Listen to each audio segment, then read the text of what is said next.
G'day guys and welcome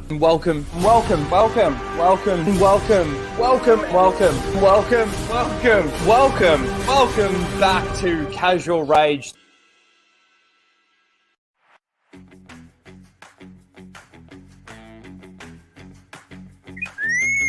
Prepare to start the show, R2. This is where the fun begins.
G'day guys and welcome to Casual Rage. I have cat fur all over me. Look, I can see it in my camera.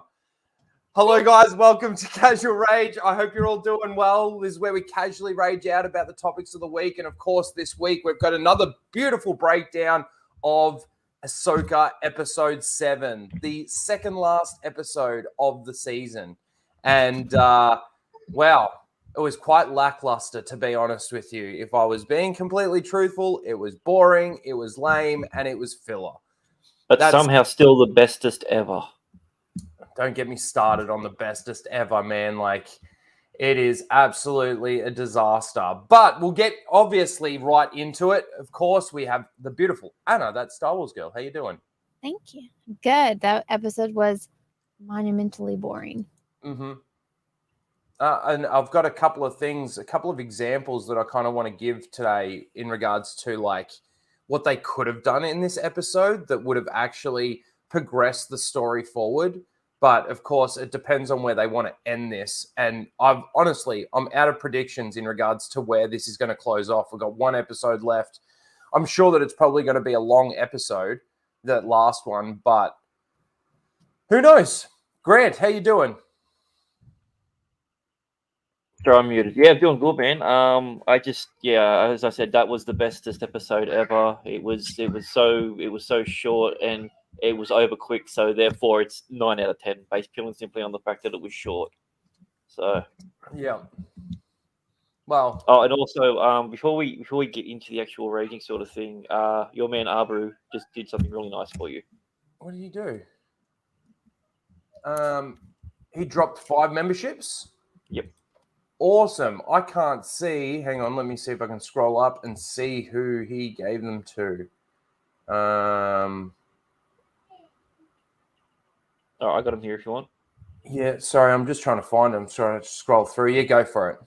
All right. So it goes to Cell Shade, Corey Cochran, Melissa Lord, Scourge, I'm not too sure, and Project Fan. Yep. Nice. Thank you, Arbru. You're a fucking legend. Love that dude. He is the I'll be best. back in a second, guys. All right, no worries.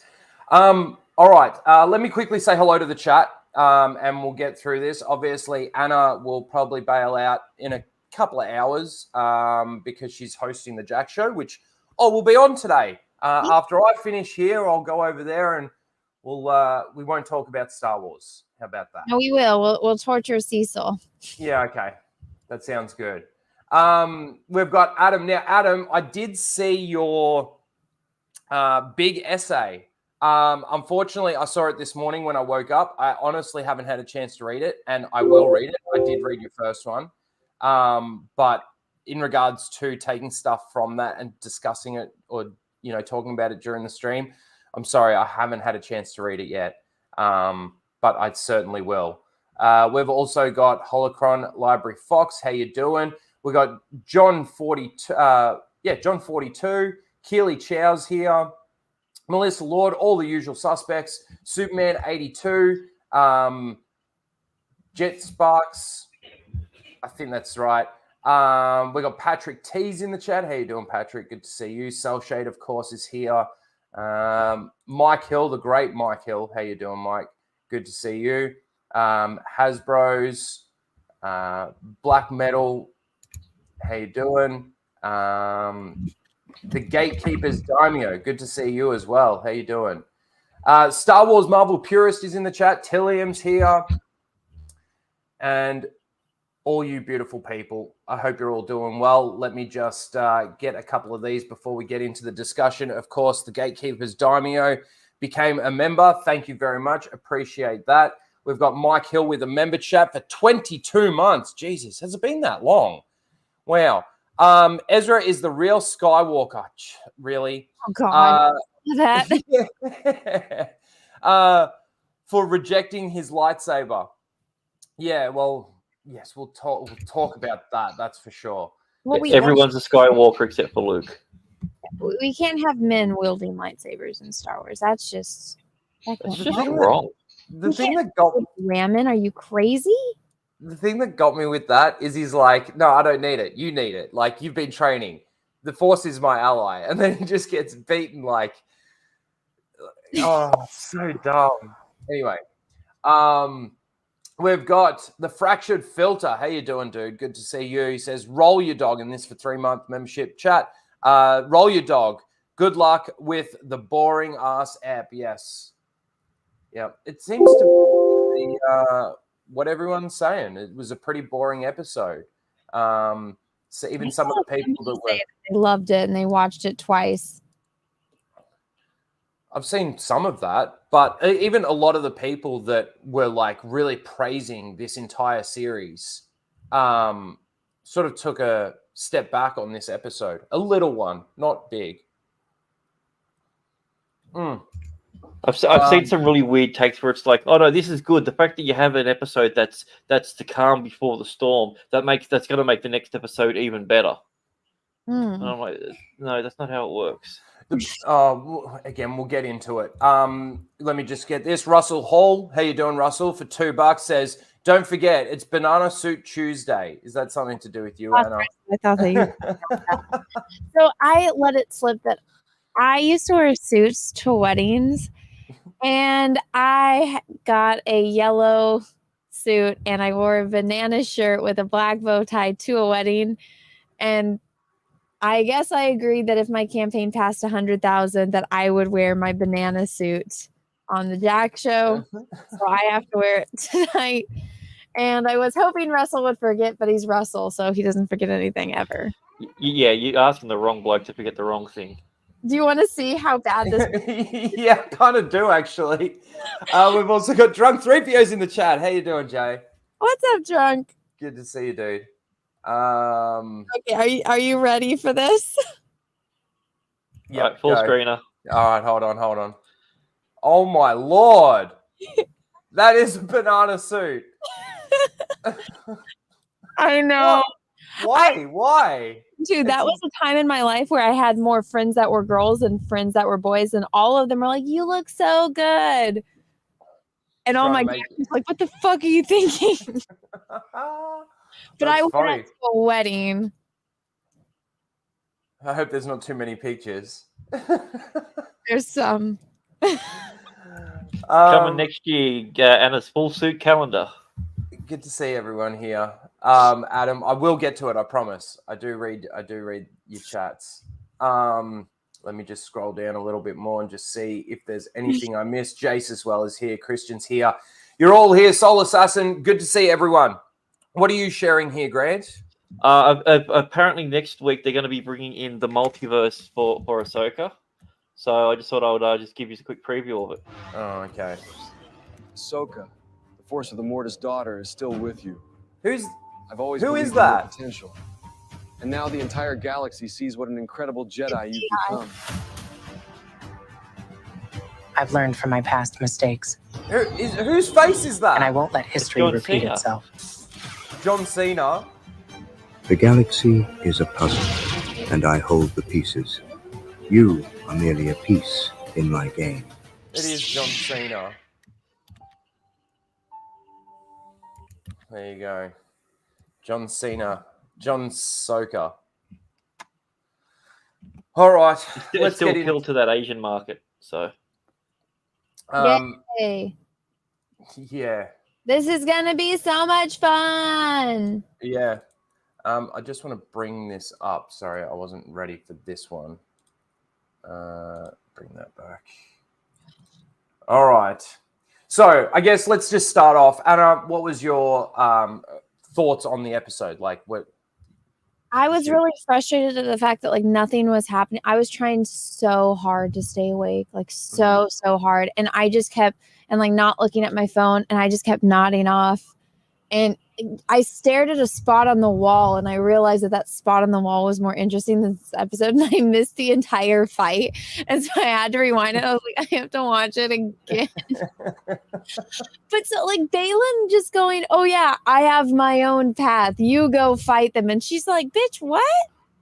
And he's just there. And Ahsoka just shows up. I was like, did they do that because he dies in real life? I don't know. But I don't see what the point is. And then they're like, oh, yeah, Thrawn's going to sit back and watch them like he's some kind of genius. It's like, so he did the thing that most people do, that like every villain, like, didn't you watch The Incredibles? It reminded me very much of The Incredibles with Syndrome. And Syndrome just sits back and watches and waits for them all to come to him while he gets all of his shit ready with his spider things. Mm-hmm. I was like, that's exactly what's going on. It's literally, they ripped off the plot of The Incredibles, the first one. It's dumb. This is the other thing, too, that I didn't like about Thrawn is the fact that Thrawn is that good as a tactician that he will always have pieces in places where he wants them, right? So if you're thinking about the strategy of it as, let's say, a chessboard, he's wanting certain pieces in certain positions at certain times. And basically, instead of him structuring his strategy towards actually pushing these people to the positions that they want him, or want them, I should say,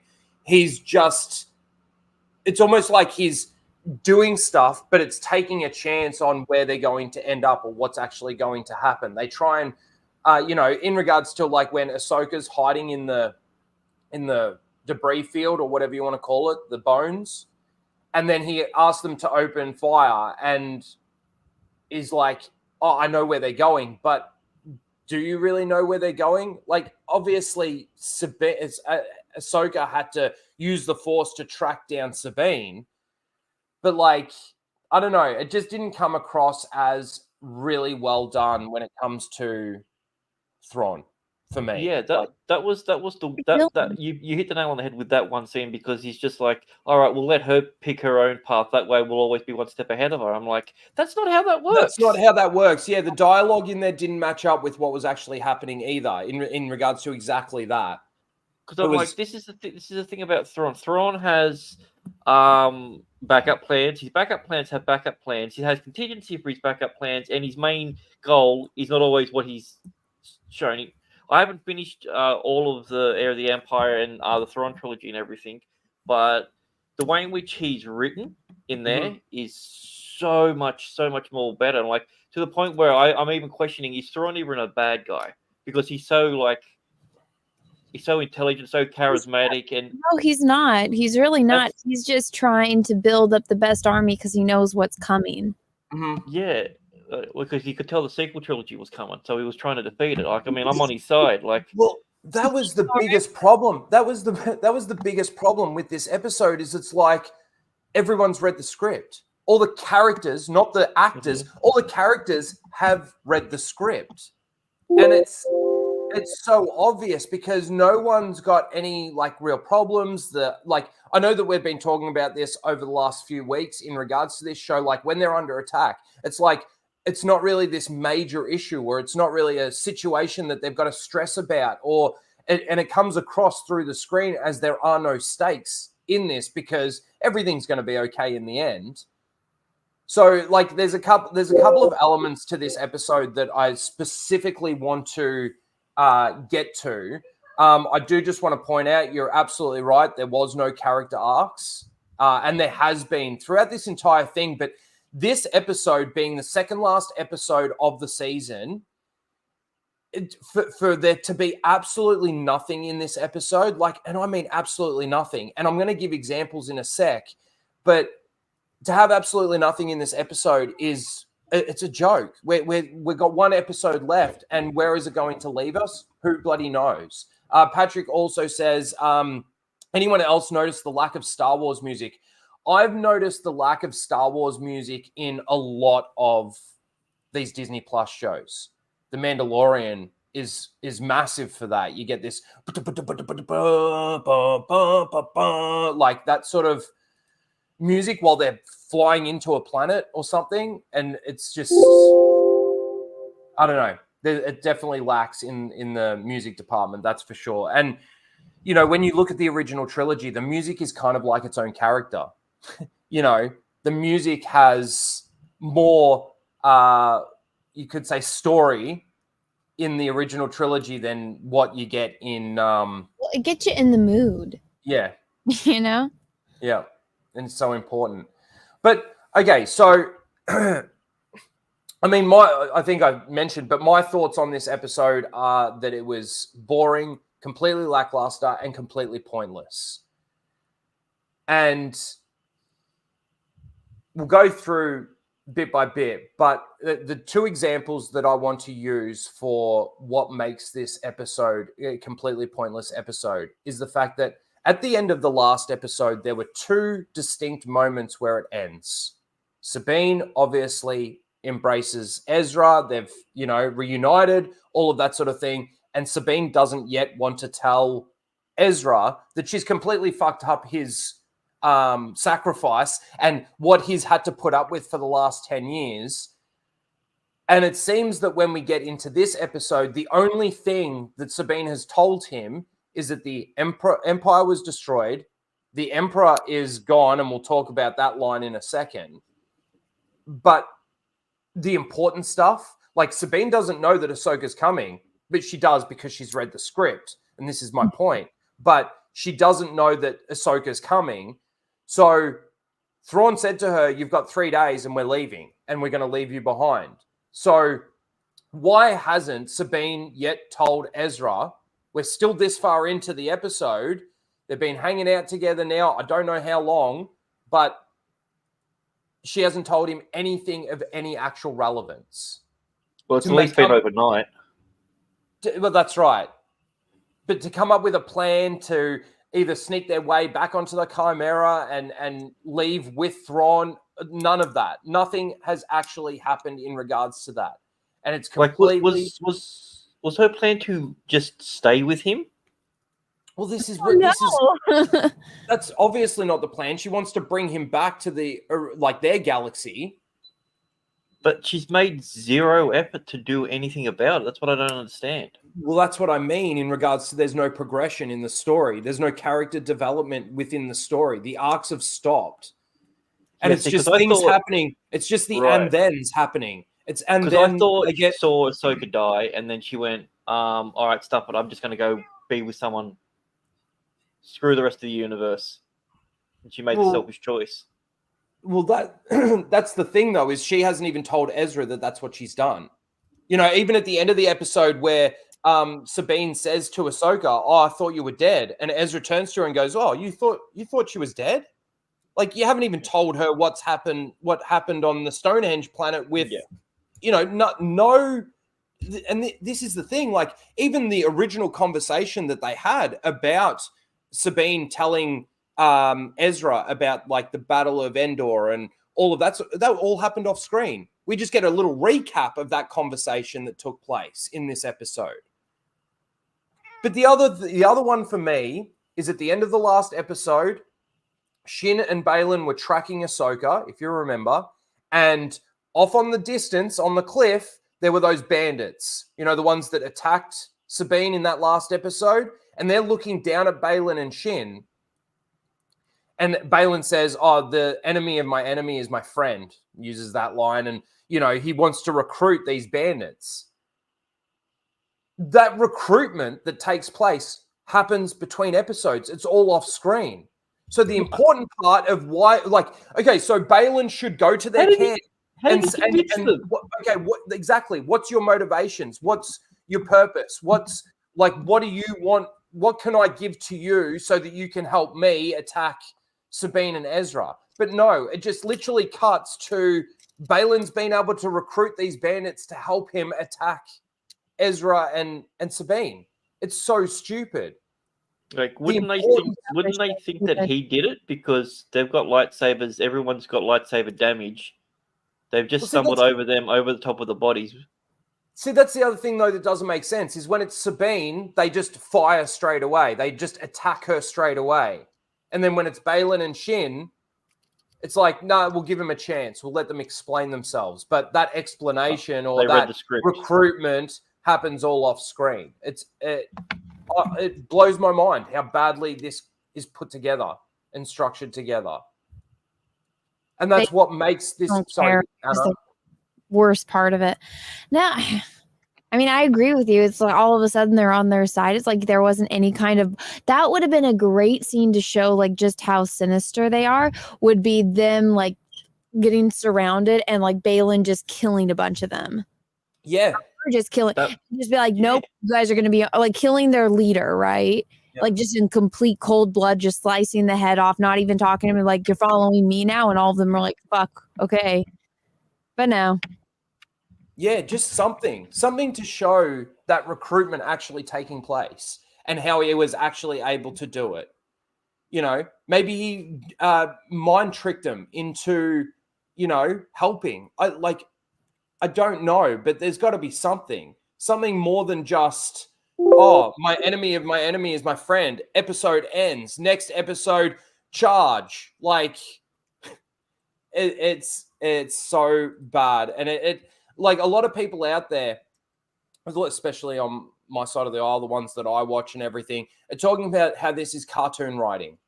And it really is. Like, even cartoons, though, have a little bit more substance than this. When it comes to some of the storytelling. Rebels writing would look so good in comparison. I know, right? Yeah. Well, it does. I mean, don't get me wrong. I'm no Rebels fan or anything like that. And I've watched it all. And there are some good moments in the Rebels, certainly. But just as in general, if you were to look at the writing of the Rebels series compared to what we're getting with this Ahsoka series, it's chalk and cheese. It's 100%, Adam. It's an insult to the cartoon writing because the people that write those cartoons still do a better job. It just doesn't make any sense to me. We got nothing out of this episode. Nothing. So let's I've got a question for you. The three witches, what is their dark magic? Oh, that's another. Yeah, thank you for bringing that up. Like force abilities, like they tap into the force in like a different way than we can comprehend. Yeah. But they call it magic. It's just like a special type of force ability that they have learned how to use. Yeah. Did they plan all the mines? Well, this is the thing, though. This is the thing, though, too, is like at the end of the last episode, again, Thrawn says to those Night Sisters, I need your help. I need to use your dark magic. That doesn't get paid off.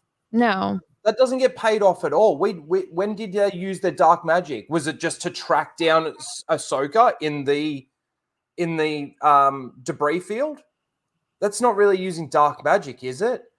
No, or was it the dark magic that they used to create the minefield?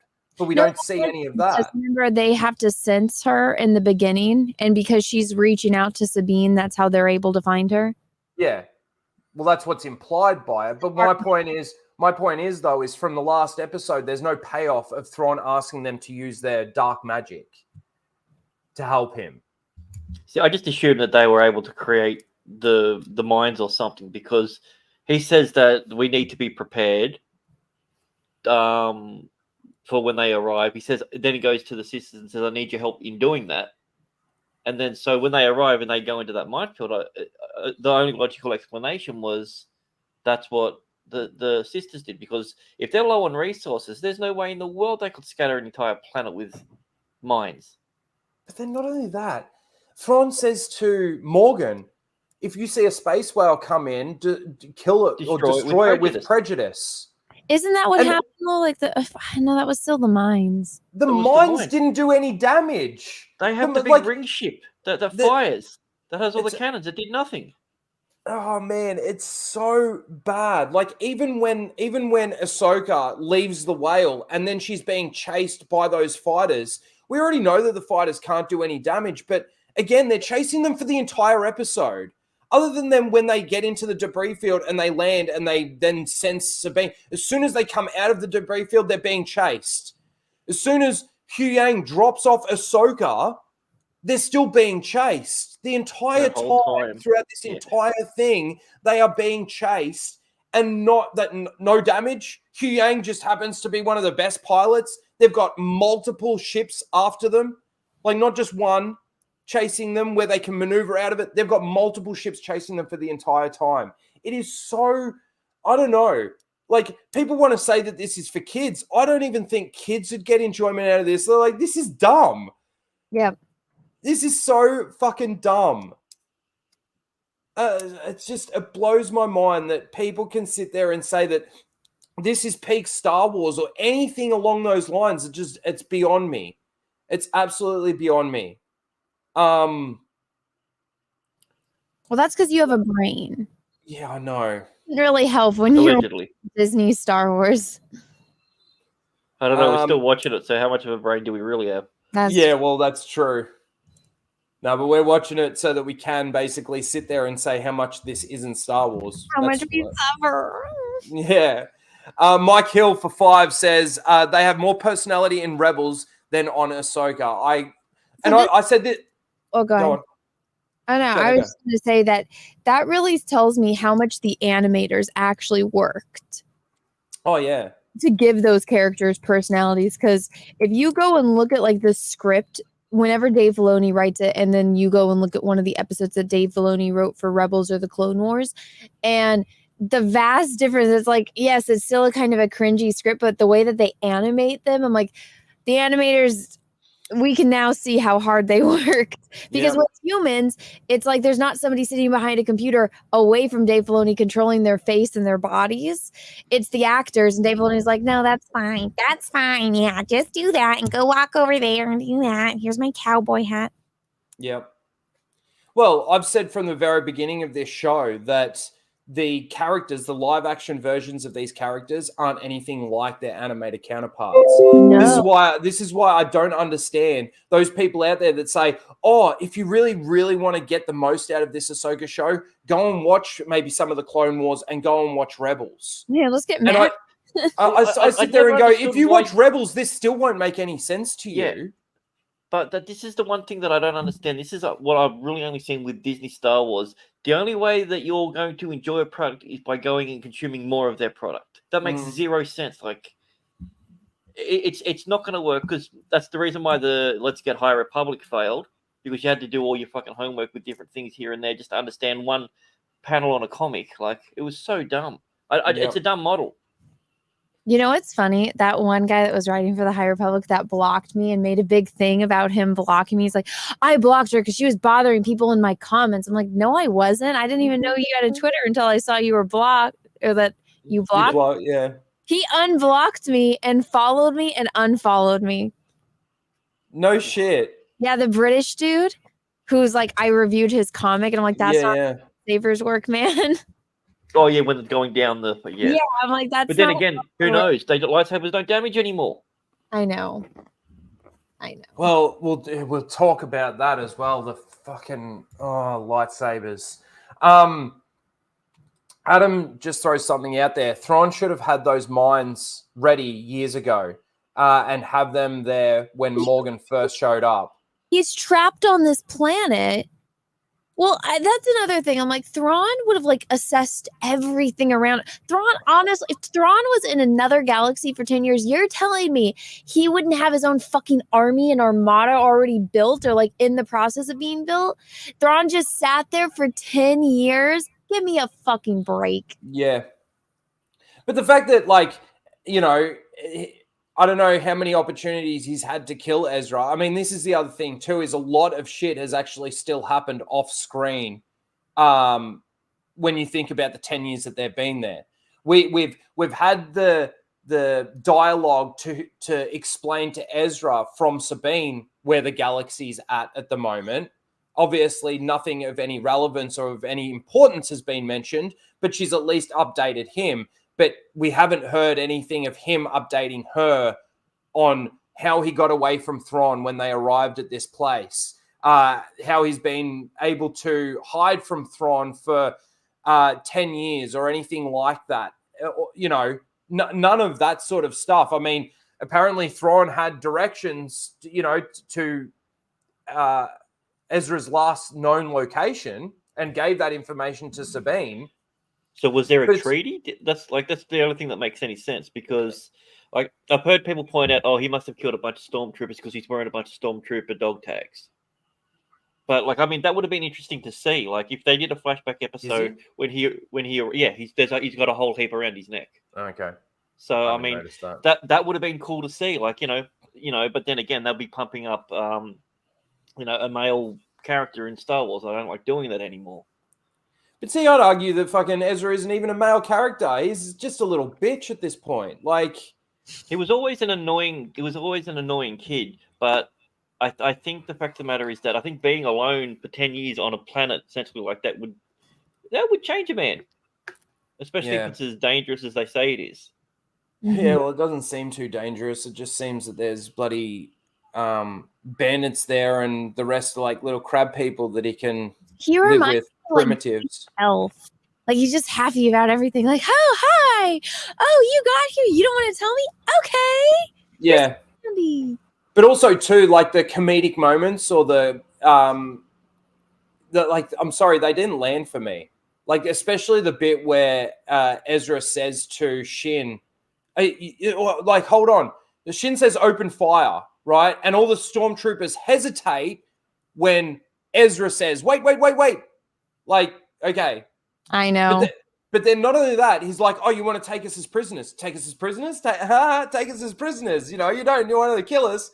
And then Ahsoka comes flying in, force pushes like 2 or 3 stormtroopers out the way, and not one stormtrooper decides to open fire.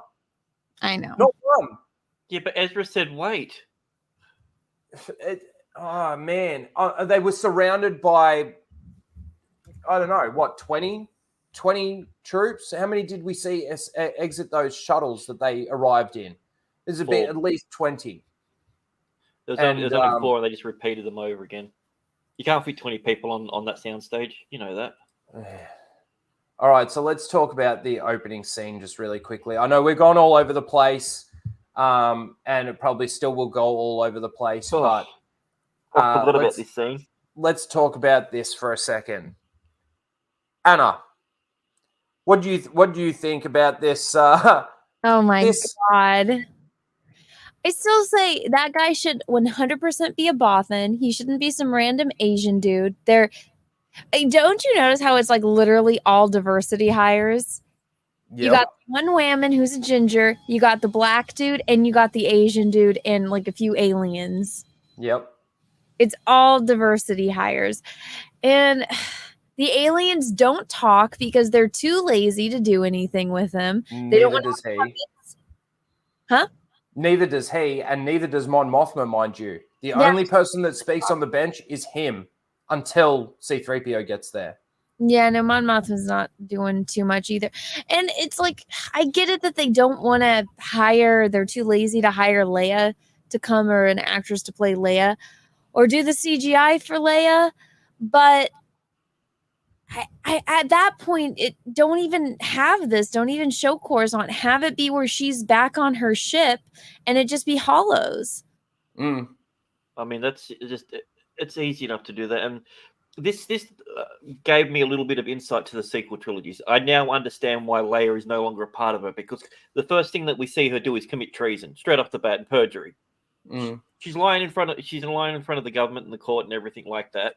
That's if she even sent the freaking droid. That could just be C-3PO being a dickhead. No. If C-3PO's there doing this, he would have been sent. But, well, in real Star Wars, that would have been the case. So who knows, really?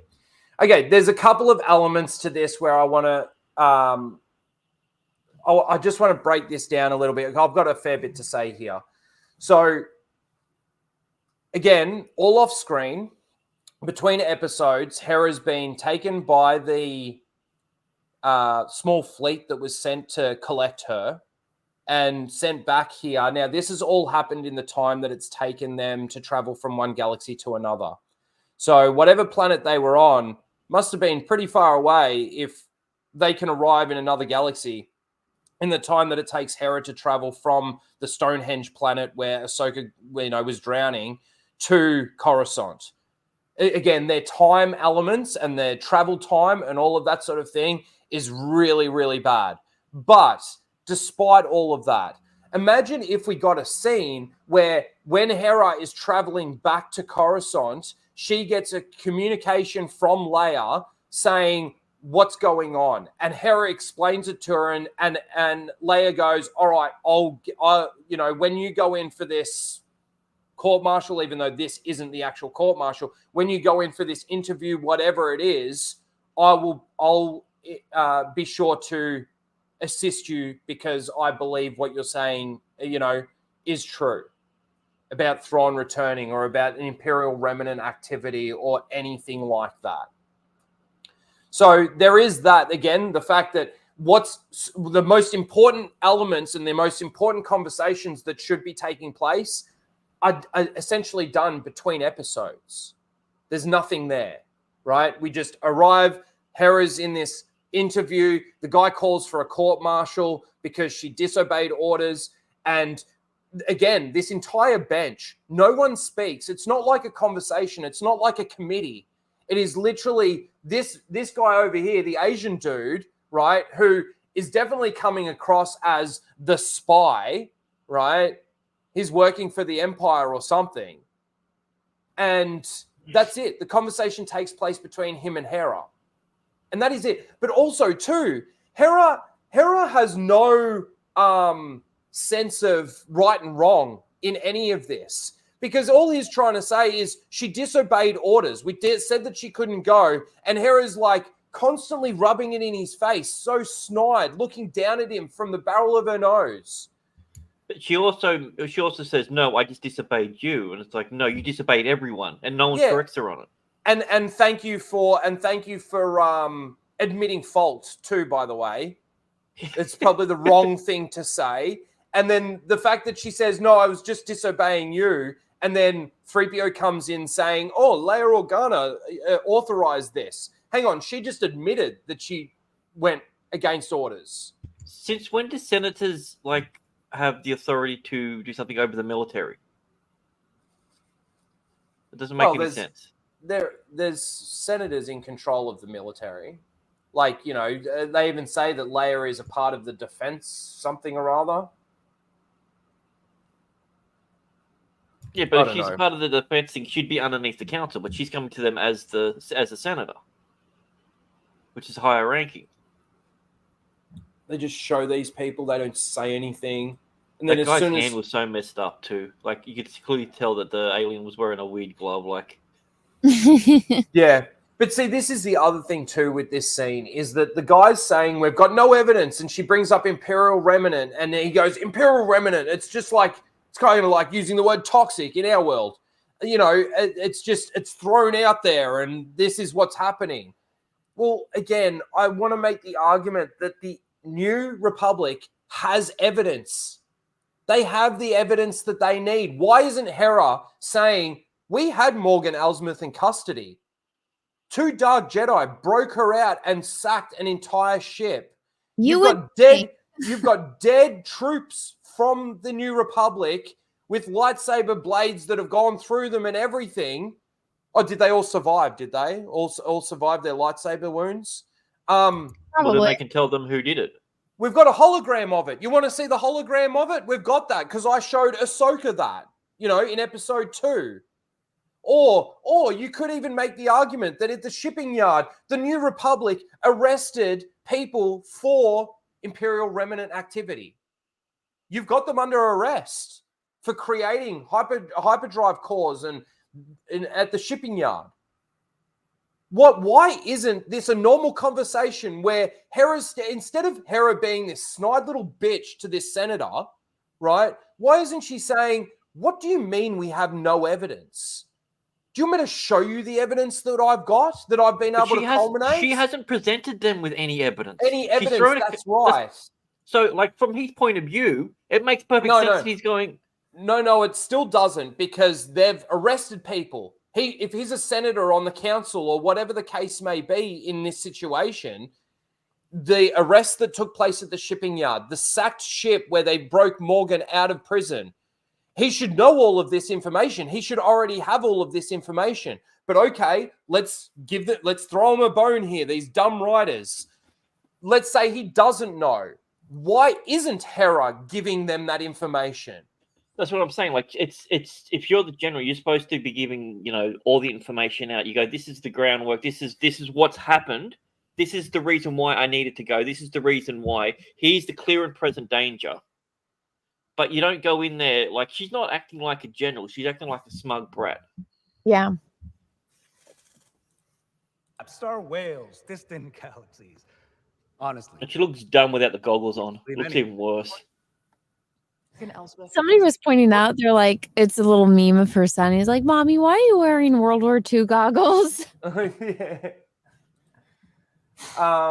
So he shows up because he's just everywhere. This is the small universe. How is he able to talk like in a Senate hearing? Wasn't he just some weird pilot? I don't know. Yeah, but he goes on to say. So we've got a little bit of a connection here. So he goes on to say what's going on Mandalore, right? And the war that's sort of brewing over there on Mandalore. So this is obviously all taken place after season 3. Yeah. Yeah. So C-3PO shows up, and I just look at the smile on her face. Like, I know why he's coming. He's gonna get me off. Like, ew. Yeah, I don't mean get me off that way. Oh, okay. Chicka wow wow. The music. Oh. The Honourable Senator Organa has become aware of an unfortunate situation, and we should... So he basically says, here's the data card that says that Leia sanctioned this mission. Wouldn't there be a date on that when she actually made it? Yeah, I don't know, man. It just makes me want to make excuses for it, because then it could be like, oh, it wasn't filed because it was so top secret. Yeah, but again, like, it just... Excuses, It's just excuses, and it just doesn't make really any sense. And also, too, if this is so important, like Leia actually showing up, it should honestly be C-3PO. I mean, this guy's right. We taking this information from a mere droid, right? And then, of course, Chopper gets his back up. What are you gonna do? Like, I hate Chopper. It's so stupid. Maybe because I know it's voiced by Filoni. It makes it even worse. Yeah, maybe. But then after all this, obviously she gets off. It's so funny that he has to walk down here to essentially start having a conversation with 3PO, so that, like, he just stands there. Oh, now we're going to have a chat. So that then it's just, I don't know. Well, you got to hit your mark. Yeah. But then Mon Mothma asks Hera, like, how deep is this threat of Thrawn's return? And Hera says, well, we should be prepared for the worst and hope for the best. That's her line back to Mon Mothma. And she should have been okay, yeah, it's a dumb thing to say. I'm asking you a serious question. It's so stupid. I just can't with this. It's like, Mon Mothma, you know that Morgan's been broken out. Mon Mothma, you know that they were making hyperdrive cores for a ship that you don't own, or that something way bigger than anything that you've ever built. You've got evidence there, and they've been able to make it back to where Thrawn is. They destroyed the map, all of that sort of thing. Yeah, they're probably going to come back, and Thrawn's probably going to return. Shouldn't she be way older too? Yes. Yes. I mean, they could even just give her a little streak, like a little gray streak in her hair. Like, that's the most simple way. It's like, okay, the actress obviously has an age. Let's just age her up a little bit. She looks exactly the same as she does in Andor, and Andor takes place. Well, Andor takes place way before this. Yeah. Like, way before. We're talking 15, 20 years before this. At least, yeah. So anyway, that's where you get the title. And then Ahsoka's traveling through the space whales. Now, what do you think of this, Anna?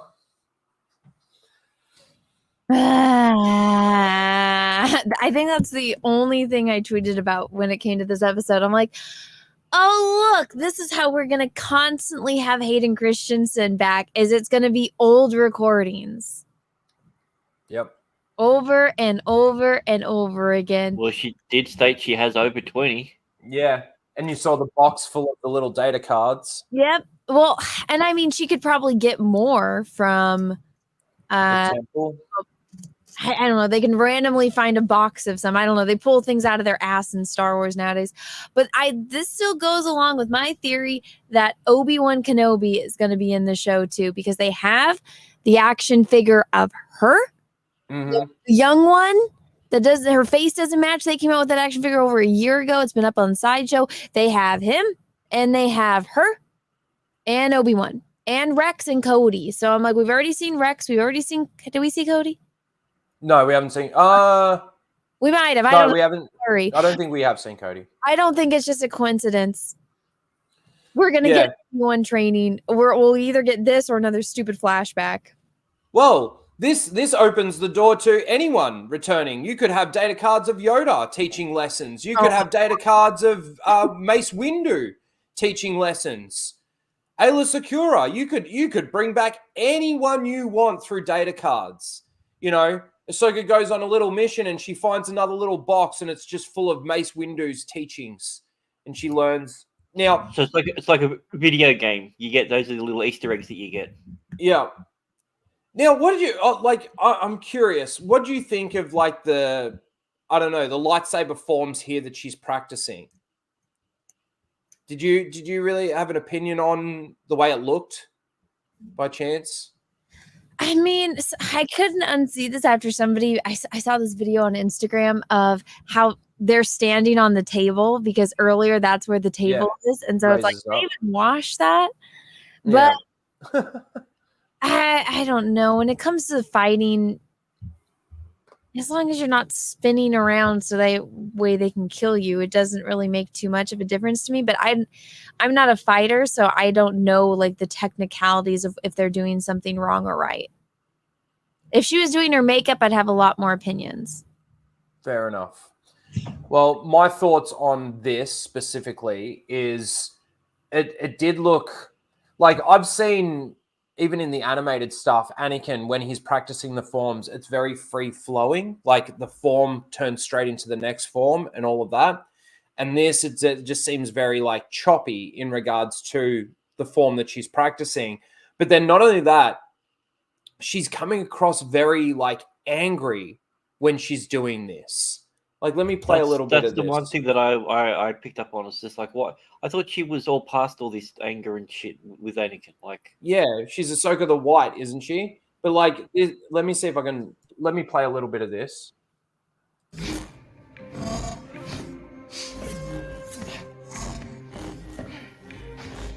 Like, you don't really see too much of it there. It just like she's making these facial expressions of like frustration and anger, and I don't know. It doesn't seem very like Jedi to me to be like acting like that when practicing your lightsaber form. Well, like she's not a Jedi. like a meditation almost. But yeah, so look, the biggest thing with this is just the fact that Anakin's there. They're going to be able to just continue bringing him back to teach Ahsoka more lessons, to teach Sabine some lessons, things like that. And to name drop, more importantly, to name drop characters that aren't in the series anymore. That's the most important part. Like a Sarge Ventress. Yep. You guys love that. That made my everything when he said that. Well, I saw that in a tweet. I was just like, what? We'll see when we watch Grizzy's things whether or not there were too many people. Oh, he said the name. He said Asajj. Oh my God, seal clap. You'll know that there'll be seal clappers. The blonde chick's not going to know what that is. She didn't even know what Thrawn was. What blonde chick? With the bald black fella. She's like, wait, what's that? Is that a Thrawn? That's what Thrawn is? She goes, is Thrawn the blue guy? Who is this? One of the reactors out there, one of the shills, the seals that sits there and watches the show and like, oh, I love it, it's amazing. And yeah, she was asking like, is Thrawn that blue guy? And it was like, do you know what you're talking about, or are you just? Well, obviously not. She's not a Star Wars fan. She's just reacting. I saw that one girl that like she's got like the shaved eyebrows, and I was like, I've never seen her around. Who is this? I looked her up. I'm blocked. Of course. I'm like, I have no idea who this chick is, but whatever. We've got a. Sorry, what? They don't like me. No. It's because you make too much sense and you've got a brain in your head. I know. I broke the rules. Yeah. Mike Hill for 5 says, mystery solved. Mon Mothma used the 80 million credits on plastic surgery. Huh. God. Funny thing is, she wasn't the one with the 80 million credits. She needs 400,000 credits. Anyway, I don't want to get into Andor. Andor's fucking stupid. Well, now we know what she spent them on. Yeah. She spent her 400,000 credits. She didn't give any of it to Luthen. Okay, so that's that scene there. And this is while they're traveling. And they're coming up on their destination. Huyang says that they're coming up because he can sense that they're slowing down, or the sensor's reading that they're slowing down. And there's a little bit of conversation that takes place in here where, like, Ahsoka's like, well, we'll just find our enemy and that will help us find Sabine. And Huyang makes a really good point. That's if we even make it to the right galaxy.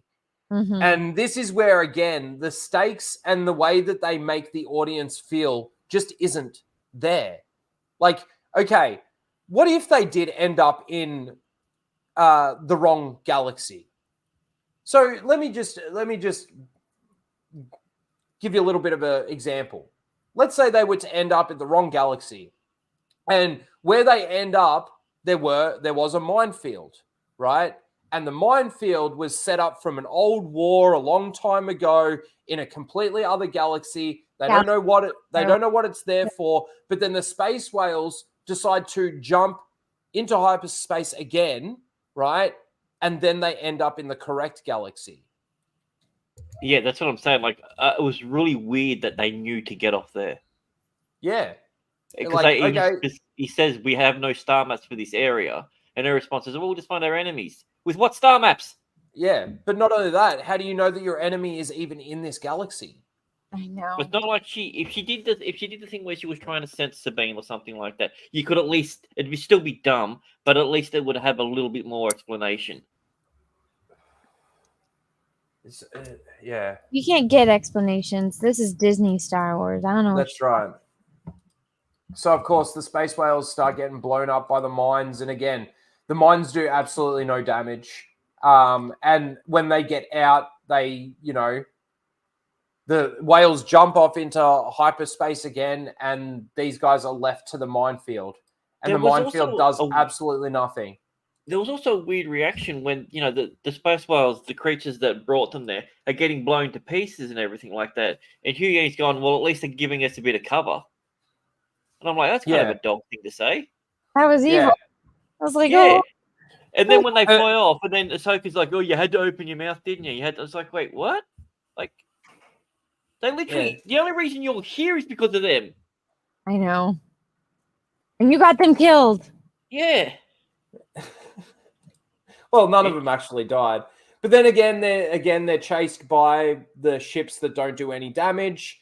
They hide in the debris field, and this is where Thrawn's like, "I need your night system magic." Oh no, he gets the information about Ahsoka Tano. Now, this is the other thing too, right? And somebody actually brought this really good point up. I think it was in one of my comments, and if you're in the chat, I'm sorry, I've forgotten exactly who it was. But shouldn't Thrawn already know who Ahsoka is? 100%. Hasn't He figured out who Darth Vader was by the way he moved. Yeah.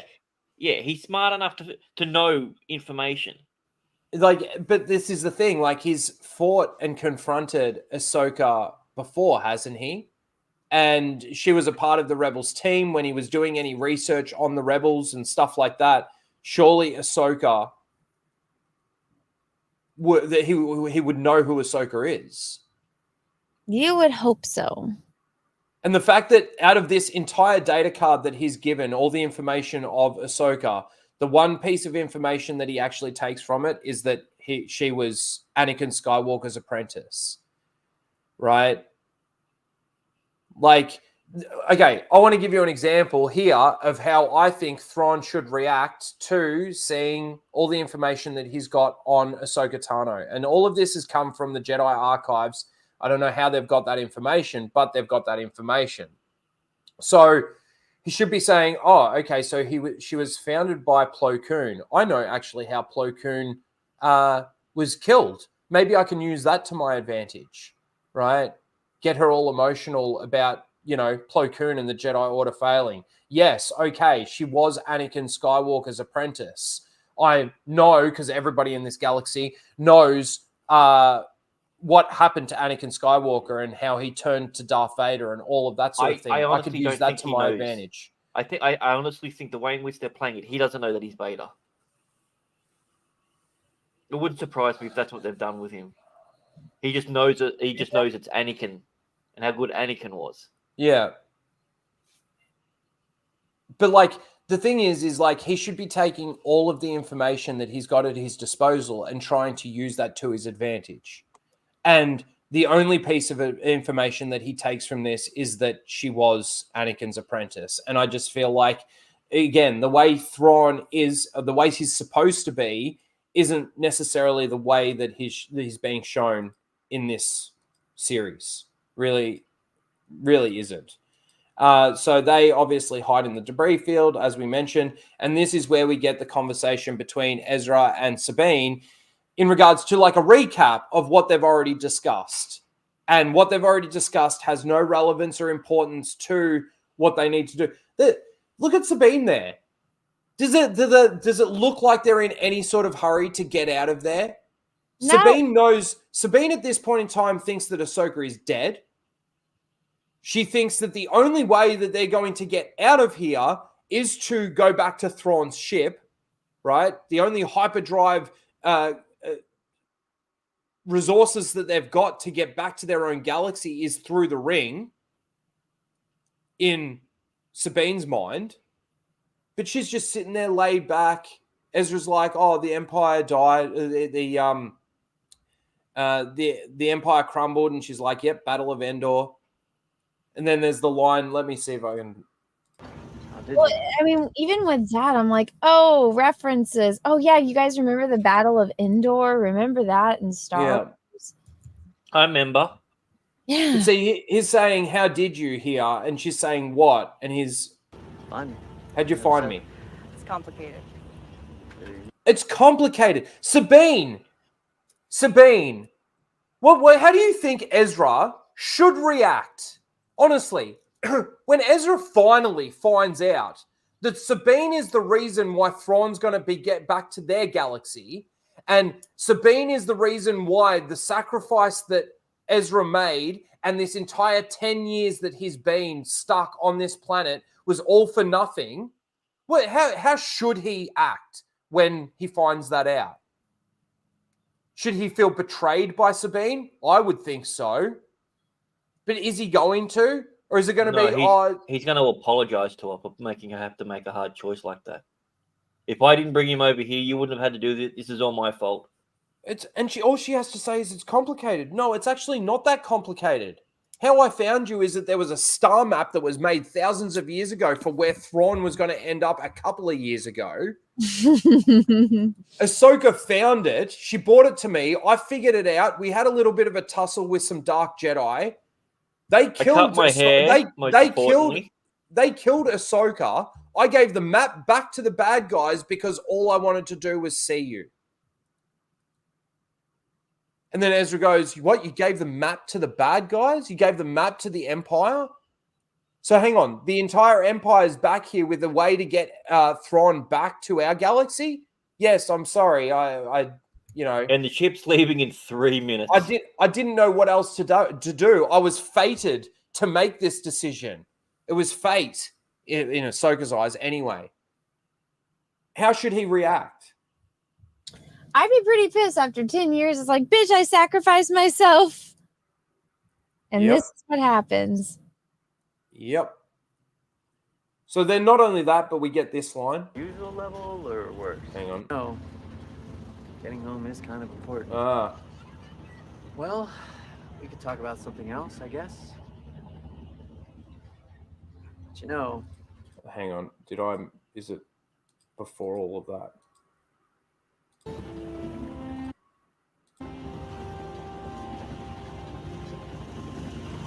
God, so many of these drawn out scenes, like just in this bit where I'm trying to find this one little bit of dialogue. Like, there's just a lot of moving and There's 4.5 minutes of dialogue. I cut out all the dialogue in this. There's only 4.5 minutes in this whole episode. Oh, yeah. really. How long is this episode? What? 29 minutes, I think it was. Okay. I don't know why it felt forever when I was doing my review. Well, it's because it's boring. If you were sitting there actually having fun and it was good and there was depth to like the dialogue and depth to what was actually going on, you probably wouldn't feel like it would have gone really quick. But No, it just was never ending. I'm like, God, will this episode end? mm-hmm. never really thought about how much I've missed. I'm still trying to process everything you told me. So there's the little piece of dialogue to say that, they've had a conversation already. The Empire was defeated. Battle of Endor. The Emperor died. That's what people say. Now, if you can't see that just in that line alone, I mean, we've got plenty of evidence there to say that the sequels aren't being retconned. We've got plenty of evidence to see connections between the shows with Mandalorian, Book of The Bad Batch, all of those shows that are connecting to the sequel trilogy. There is one line right there that does the exact same thing. The Emperor's dead. Oh, that's what people say. Yeah, I know. She should have added, unless somehow he returns. But this is the thing. Based on the information that they've got right now, they believe that the Emperor is dead, right? So she shouldn't be saying that's what people say. She should just be saying, yes, he's dead. Shouldn't she? Why would it be? Oh, yes, some people say that, because if that was the case and the Emperor was still alive, they wouldn't be saying for the Empire. They'd be saying the Emperor lives. Because that's usually what happens when someone is apparently dead but not. Yeah, long live the Emperor. Yeah. Like, if you think that there's retconning the sequels, you're fucking kidding. You're kidding. This is all to try and make okay, this is how I see it. Obviously, the sequel trilogy is so very bad that people are so jaded from it, they don't want any connection. To the point where people are still saying and hoping for this retcon that's going to happen. No, what they're doing is that they're getting your hopes up with these shows, right? Because these shows are enough for you to seal clap your way through it, right? That you're saying that this is the best Star Wars that we've ever had. And then when the massive connection comes between them, how can you criticize it? They made it make sense and you loved it building up to it. It was there all along. It was there all along, exactly. Hey. Okay, so they continue having a conversation, and this is what I'm talking about. So Balin and Shin show up, they've found them, and they've recruited these bandits. Again, all off screen. They recruited bandits off screen. It's so ridiculous. Then Thrawn asked the Night Sisters to use their magic to track down where Ahsoka is in the debris field. Huyang scans for signs of Sabine, can't find any. And Ahsoka says, that's all right. You don't need to scan again. I'm just going to use the Force now. Yay. Now, for Sabine to be able to talk back to Ahsoka through the Force, does that mean Sabine needs to be Force sensitive? Did she talk back, or did she just reckon? I mean, I know she said it. So I know she sensed Ahsoka, or Ahsoka pushed herself in there. I don't know if Ahsoka actually heard her or just sensed exactly where she was. It's very ambiguous with it. So it is quite ambiguous. But when Sabine says Ahsoka, it's got that like dreamy, echoey sound behind it. Kind of like when Luke was like talking with Leia when he's calling her on Bespin, right? Yeah. I don't know whether or not. So my question would be, so if let's say Sabine wasn't Force sensitive at all, and Ahsoka was to call out to Sabine, first of all, would Sabine be able to hear it or sense it? And would Ahsoka actually, I think Ahsoka would be able to still sense where she is. Can you sense non-Force sensitive people? Well, yeah. I mean, you could say. I mean, there is the connection there. I was gonna use Shmi and Anakin as an example, but that's mother and son, isn't it? That's a pretty deep connection. But she was her apprentice at one point, guys. How dare? Yeah, but even Huyang says, "Oh, do you think your connection is that strong?" I know already. It's like, okay. Anyway, so Ahsoka figures out where Sabine is just at the right time that they figure out where Ahsoka is. Now, people want to make the argument. I think that you made the argument for this, that it was the fact that she was using the Force in that moment that allowed the Night Sisters to be able to pinpoint her location. That's me making excuses for them, though. Yeah. If that's the case, how? Okay, so again, the strategy of Thrawn here is for the turbo batteries on the hyperspace ring to open fire on that location. I hate this guy's mask. It bothers me so much every time I see it. Me too. I mean, when I first saw it in the last episode, I pissed myself laughing. Well, I don't get how they've gone this whole Roman Empire sort of thing. Even you got the Three Sisters, which is a Roman thing. They've got the exact same names as the Three Sisters of Fate and Destiny. So I'm like, so all we know is that Dave Filoni thinks about the Roman Empire all. Yeah. Hey, how many times a day do you guys think about the Roman Empire? I must admit, the only time I started thinking about the Roman Empire is when I've heard about this whole thing about men thinking about the Roman Empire. I'm just the usual, about 8 or 9 times an hour, I think. Yeah. No, it's certainly not for me. Yeah. But yeah, even these 3 Night Sisters that they've got, I swear it's like those. Is it Perseus? When he goes to speak to the 3 blind witches. Yeah. Forget the Medusa.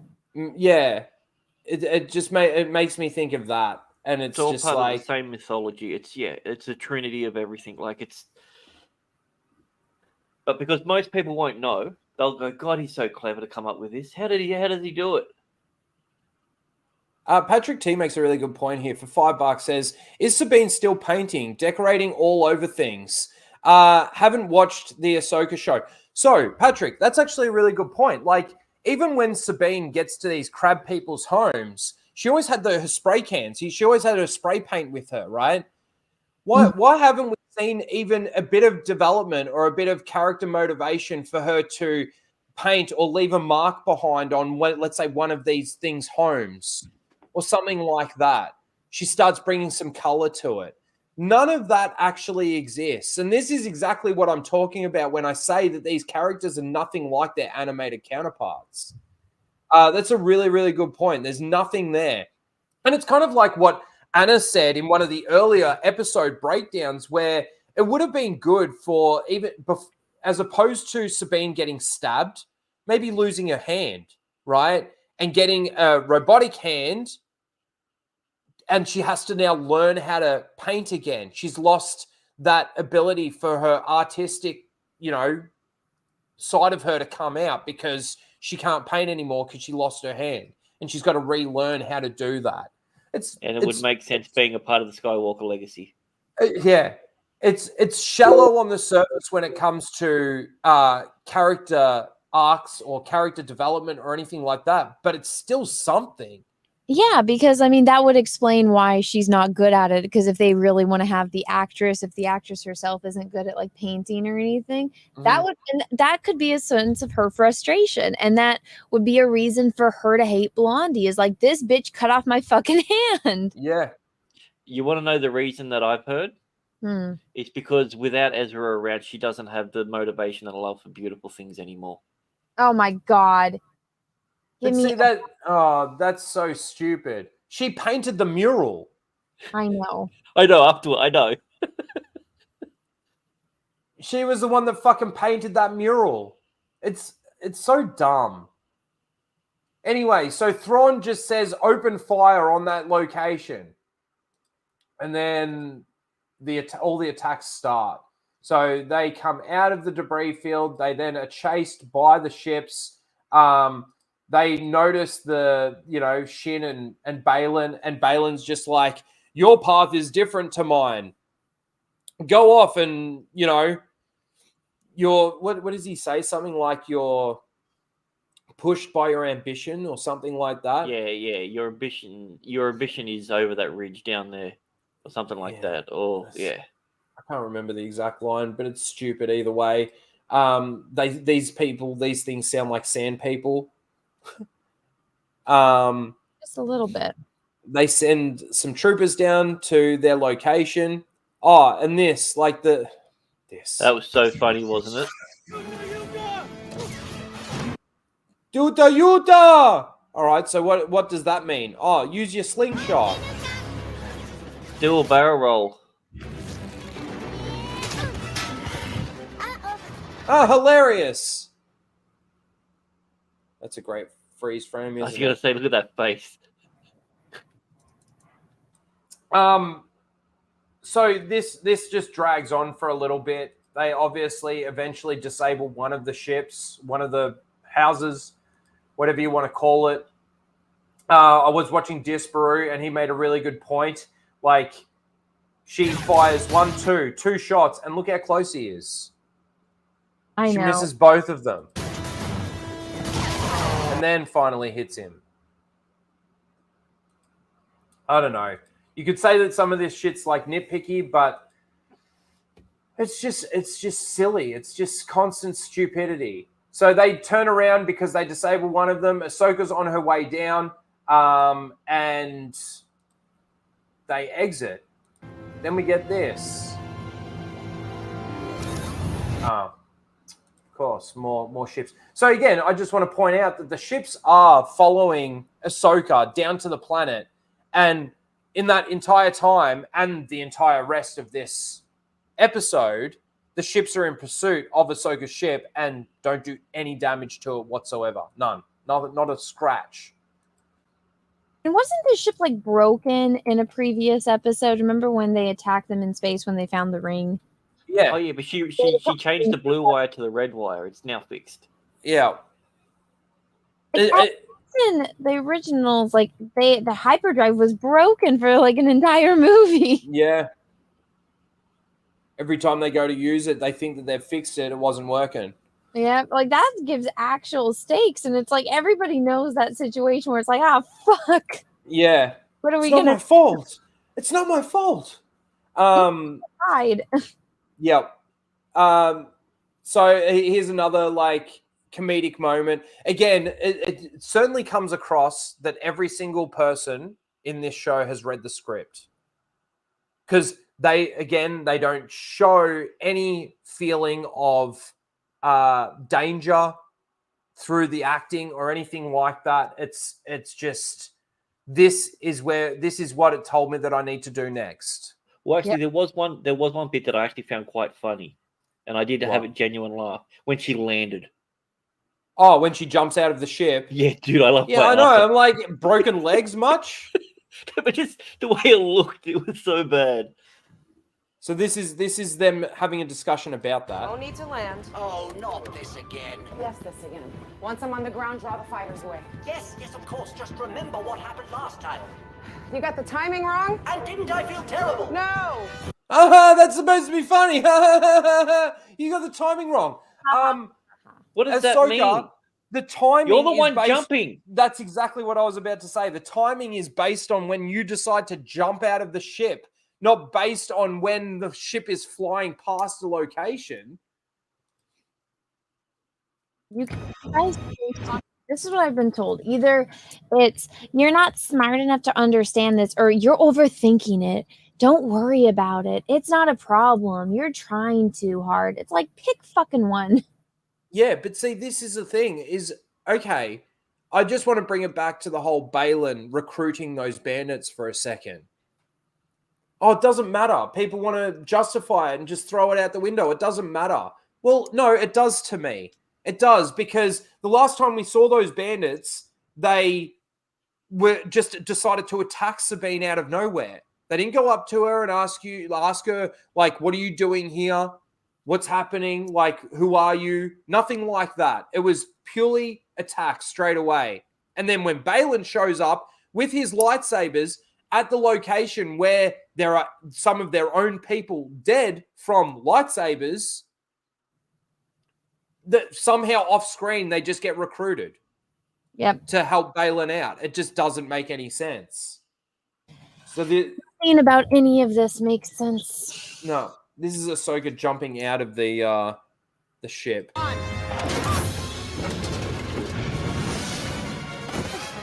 Broken legs. Kneecaps are busted. Kneecaps are busted. Shins are coming out through her fucking flesh. Oh, I want to do an edit so badly where she just face plants and it's just over. Oh my god, do just it. Do broken bones. Just broken bones. So Hu Yang flies away, and Balin essentially tries to stop Ahsoka. Have we got any thoughts in regards to this actual fight? I don't know. It's just so anticlimactic, and you would expect anything more. Literally anything. And I don't know. Ahsoka's been like such a loner. Like, you would think, hey, maybe you and I should have a fucking conversation because we happen to be at the same place at the same time and we had different experiences and you're off by yourself. What the fuck are you? Like, he doesn't do any kind of recon at all. And Ahsoka is always the one that's trying to relate to like the bad guy in some way to try to find their humanity and like find the other side of them in some kind of way. And she is susceptible to like manipulation. So why isn't she doing anything? Mm. But even Balin saying like, I'm being called by something here. Can you sense that? Can you feel that? Like Balin, since Balin's arrived at this planet, his motivations have changed. And that's proven when he splits up with Shin. He sends Shin off to go and continue doing essentially Thrawn's bidding, but he's being called by something here on this planet. So his motivations have now completely changed, but yet he still wants to stop Ahsoka from helping her friends or something. He's the only one that's tuned in with the Force. If he's getting called by something, he's like, there's something on this planet. We got to go check it out. Yeah. You've got to understand how lucky it is that he ended up having to break out the one person that knew exactly where to take him for that feeling. Like, because you would assume that if he's been getting these senses that this is the planet he needs to go, he would be the one that would be pushing everything. But he's just a hired gun going along with what everyone else is saying. It makes no sense that, like, as I said, how lucky is it that he happened to end on the one planet that's been calling him this whole time? Yeah. Well, I don't know And if he was being called before he arrived on the planet. I think that once he arrived there, then this calling thing started. But he's always said, I've trained you to be something different, and then, you know, like your path is different to mine. True. So I don't know. And then we did get she read the script? Did she know that Hugh Yang was going to come back and fire at him? Well, I don't know. That's another thing that I will get to that in just a second. So Sabine tries to give Ezra the lightsaber. No. Hold on. Let me just go back a little bit more. A little bit more. And a little bit more. Here we go. There's so much preparing to fight in this series as well, like the different stances and stuff. They want to make it seem so like, It's like I don't Dragon know, Ball Z. samurai-like or Well, it's something. like, remember, guys, how like there's different Jedi forms? Yeah. And Ahsoka doesn't seem to use one of them. She uses her own form. What's the plan? Here, do your thing. So as soon as she did that, I like before this, I'm like, so Sabine, you've got your blasters, give Ezra his lightsaber, right? And as soon as she does it, I'm like, yes, good, okay, this is gonna happen. We get Ezra with his lightsaber. What thing? It's your lightsaber. Take it. You keep it. What? I don't need it. Besides, you've been training. Very funny. No, I'm serious. Take it. I gave it to you. It's yours now. Now, the fact that he even says that he gave it to her, like, didn't he give it to Chopper? I don't At remember. the end of Rebels? Like, that's what, again, I don't think he ever actually gave it to her, but whatever. Fuck, I didn't even think of that. How the fuck did he escape Thrawn when he got there with no lightsaber? Well, I've made that point all along. Yeah, like how Thrawn's got all of these troops, and Ezra just happens to get away from Thrawn when they arrived at the planet, and then escaped, and then was able to avoid him for 10 years or something. No. The Force is my ally. Now, I find it funny that he uses that line there, the Force is my ally, and then he goes on to basically get absolutely beaten. Like, there's a couple of decent moments in there when, let me see if I can find one here. Oh, it's all Sabine. No, well, there's a couple of moments where he uses a few force pushes and things like that, but, you know, when it comes to him fighting Shin, she almost gets the upper hand on. Well, she does get the upper hand on him. She force pushes him into one of the houses so that Sabine and her can have their face off again. When it's like, dude, take the lightsaber. You're more a Jedi than Sabine ever has been and really ever should be. Take the fucking lightsaber. What are you doing? So would the three witches be able to smell Ezra? Is it because, you know, they said it reeks of Jedi when Sabine was there? Like, I mean, he must really stink then. Yeah. And why couldn't the three, if the three witches were able to locate Ahsoka in a debris field, why wouldn't the witches be able to locate Ezra on the planet that they're on? So I said there must have been some sort of deal that they broke between them or something. It makes no sense why they would, but that's the only thing that makes any sense, that Thrawn didn't do anything for 10 years, except gain a few pounds. Yeah. Fucking fatty. Let's see. Dan Blackroyd for 4 months. How you doing, Blake? Has the sequel trilogy been retconned yet? No, and it's never going to be. You know what they're going to do? You know what they're going to do? They're going to make Thrawn the one that created the First Order. Don't do that to him. No, that's where I think that this is going to go. He's going to be the creator, the early creation of the First Order. But he's second in command. In Mando, they've already got Hux, who's working on Project. What is it? Necromancer. Yeah, it was so, I remember it was so on the nose. I was just like, wait, what? What Project a dumb name. Necromancer. Project somehow he's returned. Yeah. So Thrawn will come back and recruit Hux's dad, and who fucking knows. Let me see. Mike Hill for 5 says Ezra gave it to Chopper, and Chopper gave it to Sabine. Okay. I still like the thing that doesn't make any sense throughout all of this is the fact that Sabine was apparently Ahsoka's apprentice. She's made modifications to the lightsaber, which now makes it hers somehow. Right? Because he has like a tiny little handle on it. No, his the one with the blaster on it. Yeah. That got destroyed by Vader. Okay. See, I want to rewatch Rebels. I barely remember it. At the end of season 2, when they're at the temple and Vader, should have killed Ahsoka before episode 4 happens and he goes to the world between worlds. In episode 2, Vader destroys his lightsaber, cuts it out of his hand, and then he rebuilds a new lightsaber after that. Yeah, I barely remember this.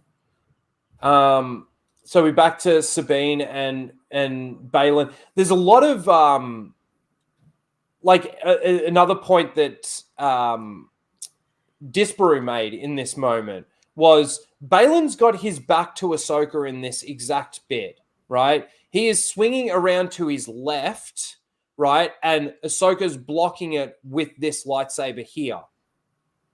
Why isn't she just swinging straight back with this one or stabbing right through him when he's got his back to her? It's this quick move that he comes back around, But her lightsaber just swings downwards. It doesn't swing for straight into his back. The choreography is designed that way so that it gives the illusion of this actually being a fight to the death, possibly, or something like that.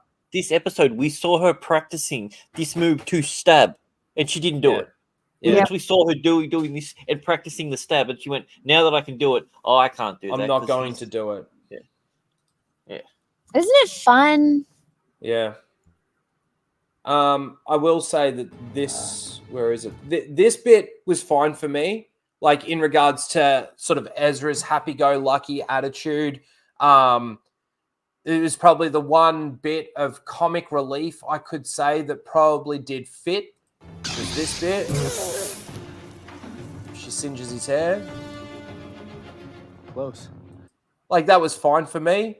But then it's that's all how he would act, though. Yeah, that's what he would be like. And it's like, okay, dude, are you kind of regretting not taking that lightsaber now? The Force is your ally, is it? I hate the fact that they stop lightsabers with his fucking hands. I'm sorry. I'm so over this.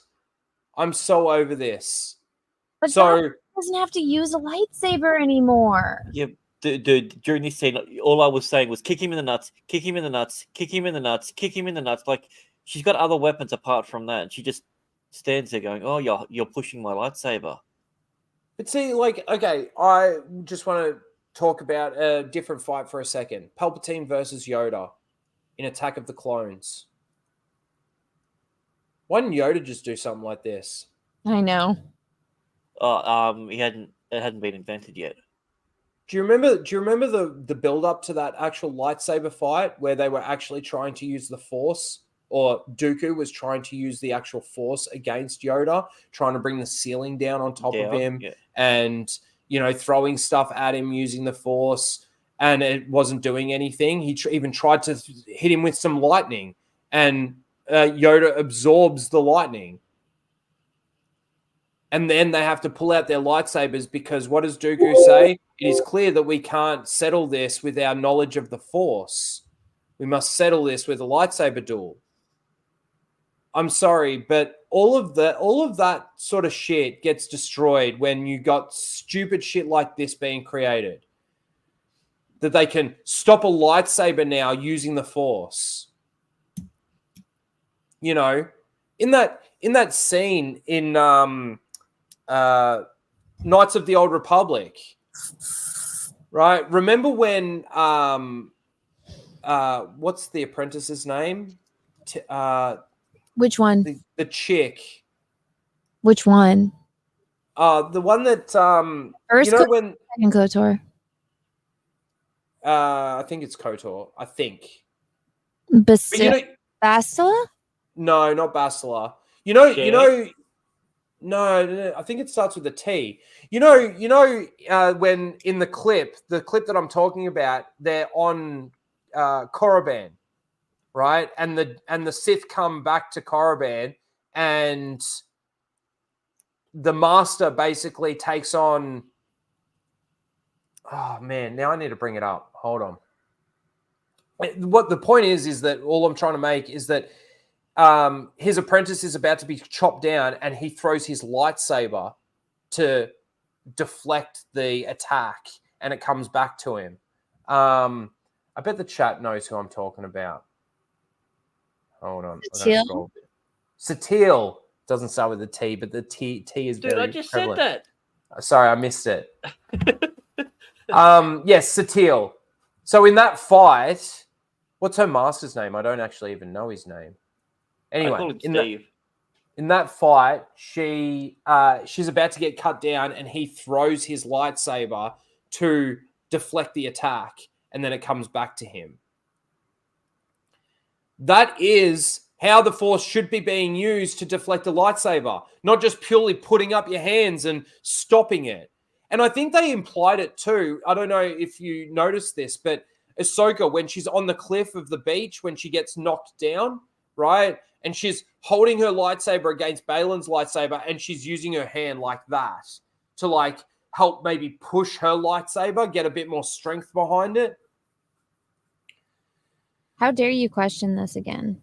Oh, so dumb. So was her blade serrated, or was it that he was pushing that part of the thing back? No, I think his Force abilities were warping her saber. Because if you can use your Force abilities to do something to that, why don't they just try and go and crack the crystal inside? That's what I'd do. I know, right? That's a good point. That's a really good point. I don't know. Maybe later at the end of the stream, we'll watch that video I was talking about. Then the stormtroopers arrive. Ahsoka's still fighting Balin, but luckily enough, with the 3 ships still in pursuit, Jesus Christ, how long have they been following them? How long have they been under attack? Hu Yang, this droid, apparently is a great pilot because he can fucking fly away from all of these people. But he comes in, drops some flares or something, right? Here we go. Drops some flares, and that allows Ahsoka to escape. I don't know what it was. I don't know what. Did she know that was happening? Did they plan that? Well, no. Because she wanted to know. She wanted him to fly away. Well, she could see the ship coming back in the background here. See, there it is there. Perhaps. I don't have to. So that's why she knows that she'll be able to, because Hu Yang's just on the same level and knows exactly what to do. So he fires shots. She runs away. Balin's just like, okay, I'm just going to keep doing my mission now. And what I want to do, the troopers arrive. They get surrounded. Thrawn's like, oh, we're nearly finished. Oh, no, he's got it. Obviously the strategy board out. And he's saying, oh, Balin's not on the field. Balin's not in this fight. So, you know, we're probably going to lose this now. But it's still a win. Because it gave us time. If they did nothing and they sent no one out there, they still have the same exact amount of time to put shit in. Because Sabine wasn't coming back. I also want to point out that Sabine has used her armor to deflect blaster bolts aimed at her head that she's just been able to deflect. It happened again in this episode. And she's obviously used her armor more than once throughout this entire series to deflect a lightsaber. Because Beskar... She should be wearing it as a vest. Well, I honestly thought that her armor was Durasteel. It was never... I mean, I don't think it was Beskar. It's Durasteel. Explicitly said, but even still, like the fact that this is even a thing. What are you doing with that lightsaber there, Sabine? I was half Anyway. expecting the Wonder Woman theme music to kick in when she started deflecting everything with the braces. So she says to them, open fire. They're surrounded. They're surrounded. People behind them, people in front of them, and this is it. Destroy them. Yes, let's just wait. Let's just listen. Like, this is so unrealistic. Yeah, let's talk. Don't you want to take us as prisoners? As prisoners? Fire! So hang on. She yells fire. 3 troops get force pushed by Ahsoka. What are these fucking idiots doing? What are Dude, they're these point guys blank, they were over gonna here miss. doing? Right? There's more in front of her. Open fire. Shoot her, You've been shoot ordered her, to open shoot her, fire. shoot her. Open fire. Oh, now they open fire, but they're shooting past them, even at point blank range. Okay. So this is just stupid. Again, I don't even know. Thrawn talks about how they've run out of time because we've got all our cargo on the ship. I'd like to know where the cargo was before they were putting it on the ship, and why is the cargo so important The to take back catacombs. with them? It's filled with dead people that they can fill up with that green magic, like they did with what's his name? The guy that everyone was theorying about earlier. Oh, the Merrick. Yeah, like Merrick. Oh, Merrick. Yeah. Marok. Okay, so hang on. This is the other thing too. Like, okay, if let's say they didn't need to get this cargo on their ship, that means that they could have left days ago, right? So they need to get this cargo on their ship so that they can leave. Bless you. Well, thank you. Well, also, it's like, what the fuck have you been doing for 10 years? You had 10 years to put this shit on your ship. Yeah. But the thing that we don't know is, why is this cargo so important? Like, what is the cargo? We don't necessarily need to explicitly know what the cargo is, but we should at least... We're not smart enough to understand. So that's why we don't understand what they're doing, because all of us, we don't have the comprehension to understand what they're doing. Oh, I that's took right. the little pictures as little coffins. That's what I thought they were. That's why I thought it must have been like a bunch of dead people. Well, I don't think it's that. But again, we don't know what it actually is. We don't know what the cargo is and why it's so important. Because they could have left this galaxy ages ago if they didn't need to get this cargo on the ship. But yet the cargo, first of all, where were they taking the cargo from, and why is nothing adds up? Why is it so important that they need this cargo? And where did they originally have the cargo? Was it in that Stonehenge thing, right? Where they locked up Sabine in that previous episode? I have no idea. But it doesn't matter. You don't need to know. So he calls the retreat of the soldiers, right? Says that it's a win because we basically, they've run out of time. So all the stormtroopers leave. They leave Shin there by herself, and obviously Balin's not there either. Ahsoka reaches out to her and says, "Give me your lightsaber, and I can help you." And Shin runs away. And then Ezra and Ahsoka have their little embrace and their little hug.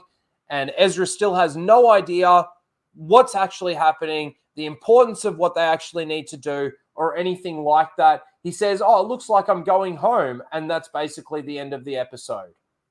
And no one tells him otherwise. Now, fucking assholes. I want to just go back to when he was hugging her. No, this bit here. So, okay, Thrawn has a way to get back to, let's call it Galaxy A, right? The original galaxy, and this is Galaxy B. So Thrawn has a way to get back using the hyperspace ring that he's got, or that they got there in, to get back to their universe.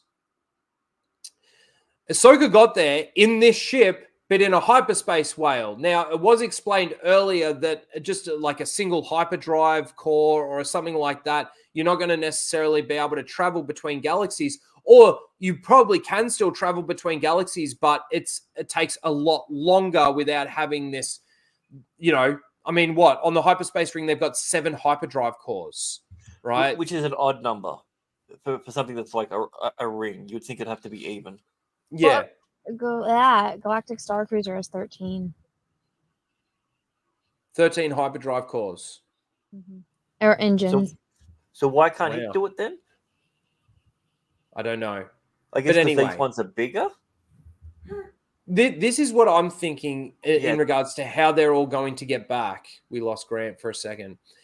This is what I think is going to happen in regards to how they get back. So Thrawn is going to use the hyperspace ring. He's going to put the Chimera in the hyperspace ring, and the 2 endpoints of the triangle of that ship are going to lock into the ring, and then the hyperspace ring is going to take them back to their galaxy.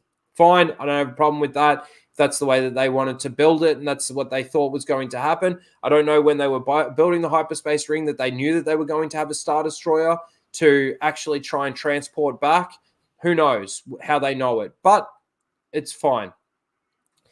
What I think that these guys are going to do, though, is while they were in the hyperspace whale, Hu Yang was able to plot a course between that galaxy and this galaxy, and they're going to use that to get back in this ship because they don't have the whales to go into. The only other option that I can see that they could have or use is that they get in this ship and somehow they find a way to smuggle this ship onto the Chimera, but I don't think it's that easy being the ship that it is. So my question then becomes, okay.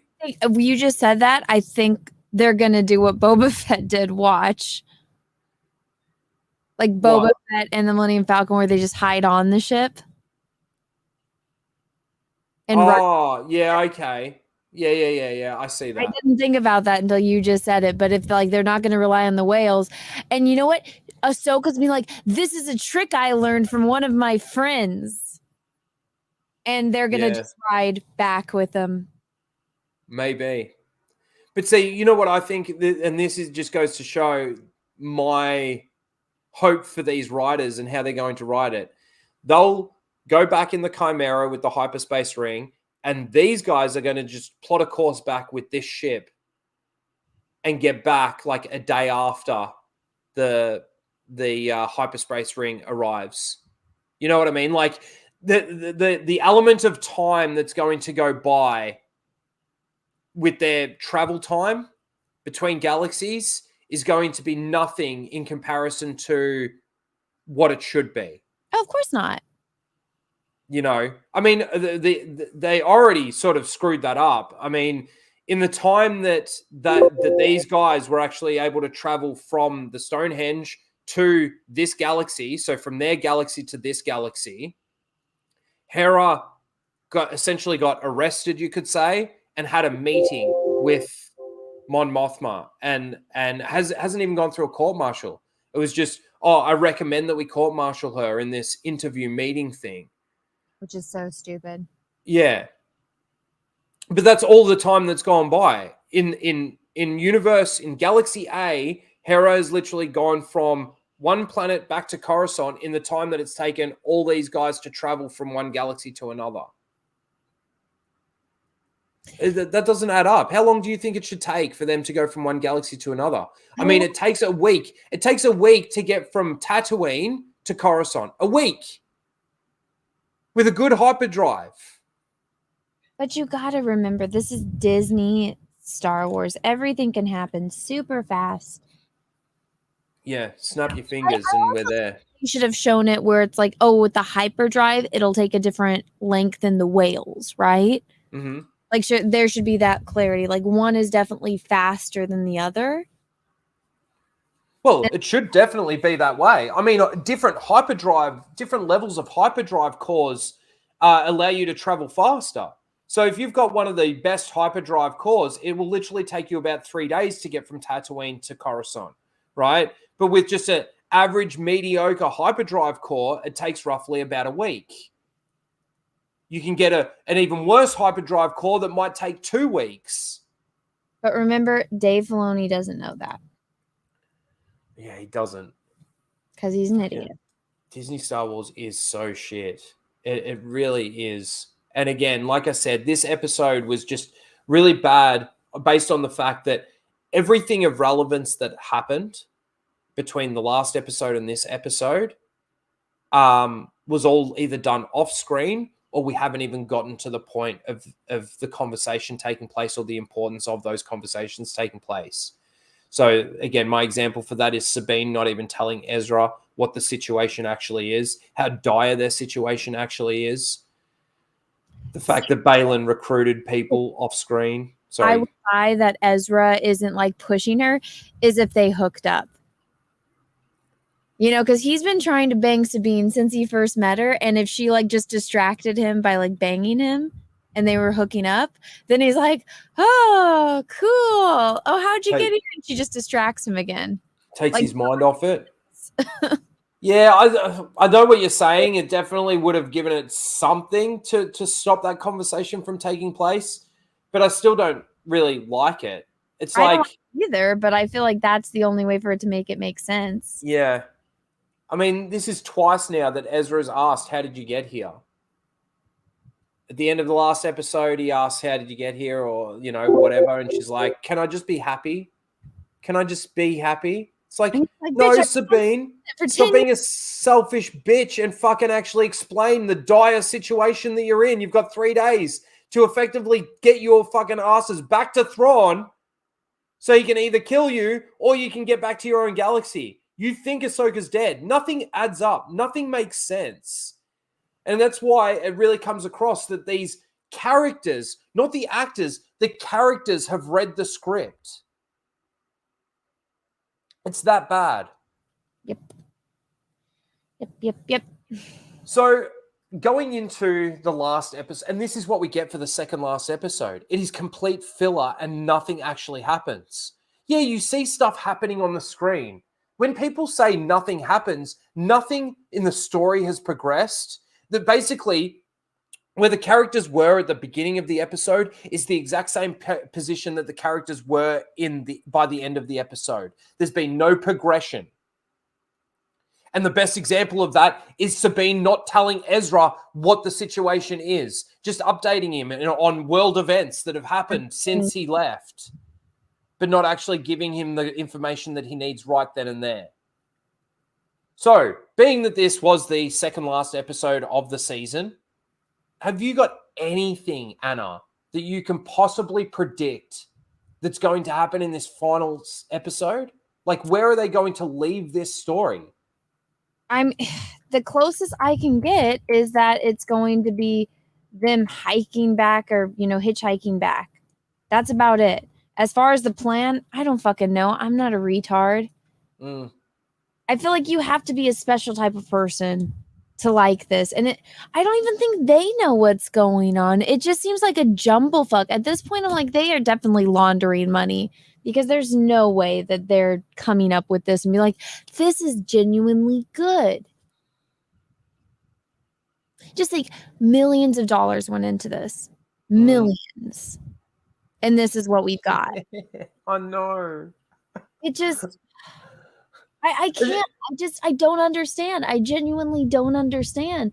Who sat down and was like, yes, this is a good idea.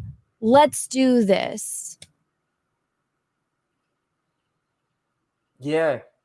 It's so disappointing, though. Like, it just the disappointment for this is what Star Wars is. I mean... You have to accept it. Yeah. And if you're a misogynistic man.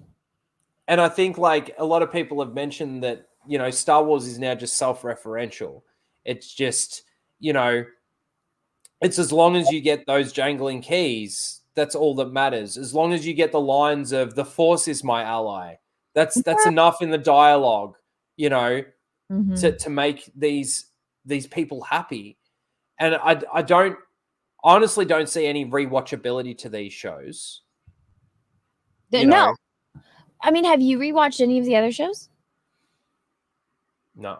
I literally, I've watched them once to do my reviews and all of that sort of thing, and I've never once gone back and watched an episode more than once. Because there's genuinely no point to go back and watch any of these. Like, No. do you just want, like, oh, it was so good, I want to watch it again? No, not a single one. They all suck. Yeah. But see, this is the other thing too, is like, you think about the original trilogy or even the prequel trilogy and how many times you could go back and you could just chuck one of them on and watch it and enjoy it for what it is. You can go there and you can watch each trilogy and you can go back and you can rewatch it and rewatch it and rewatch it. The rewatchability in these shows, Nothing. I swear, there's nothing there. 100% that there's nothing there. But if you were to go, for me, if I was to go back and rewatch, let's say, even this series of Ahsoka, or even Obi-Wan Kenobi, let's say, or even, let's say, some of the episodes of Mandalorian, I would actually then end up probably seeing more problems than what I originally saw. Because it's that lackadaisical in the writing that I swear we're not noticing everything. I swear we're not noticing all the problems with it, despite the fact that we can sit here right now and do a breakdown of the episode, you know, because my reactions at the time, I'm like, are you like, that's so dumb. Like, apparently there was some reference to Leia in a previous episode, which I didn't even notice. Oh, yeah. It was when they got on the planet. They're like, oh, Senator Amidala is buying you some more time. Or yeah, right. Amidala, Organa.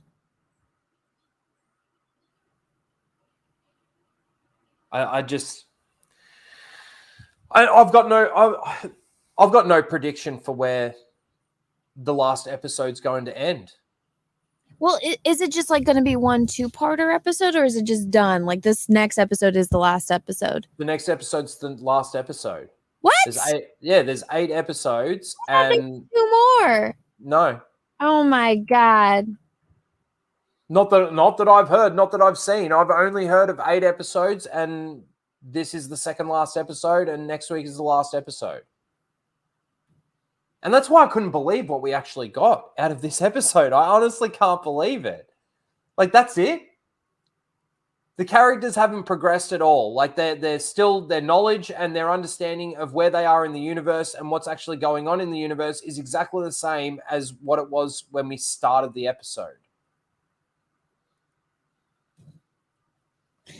Just, they're idiots. They don't know how to do anything. Like, at all. It drives me crazy. I was talking about this in my thing, or my review of this episode, which is like, I was like, this is basically what happens. And me telling you these 3 sentences is more entertaining than the entire episode. But I think I said it earlier in the stream. It's like the original Twilight Zone was 23 minutes of story. That's all you get. You have to have a beginning, middle, and an end. Rising action, conflict and climax, and then the falling action and resolution, which usually would happen at the very end because it's the big twist. And it's like, shit. Well, what happens? In some episodes, there is none. It's like these characters, this is the hell that they're in. Like the one with the little kid that's the monster, and he makes people disappear into the cornfield.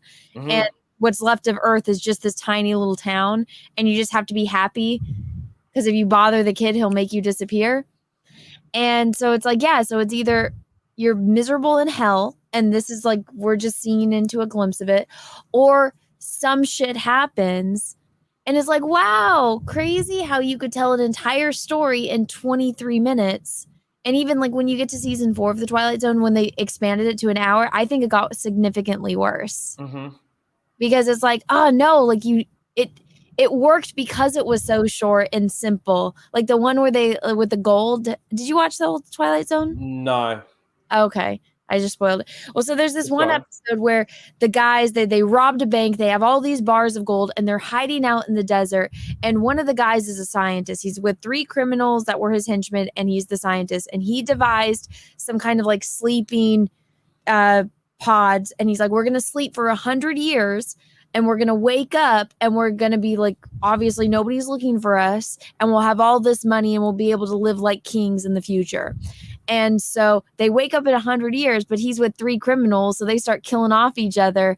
And one of them, this dumbass, because they're hiding out in the desert, he crashes the car off of because he wants to kill one of the guys. So they go off of the cliff. And so they don't have a vehicle now.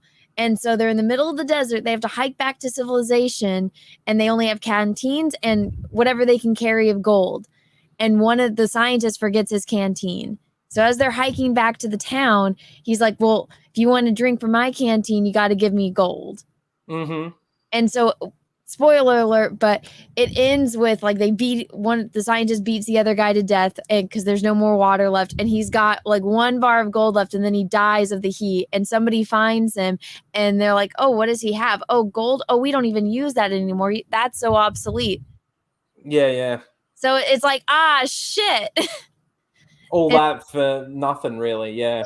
Exactly. It's like they went through hell, and it was basically they can't escape their fate. He thought he could escape fate by going into the future, but even in the future, even if he would have lived, it would have been pointless because all that the money doesn't matter anymore. Mm-hmm. So it's like, wow, you told that story in 23 minutes, and you made us relate to characters.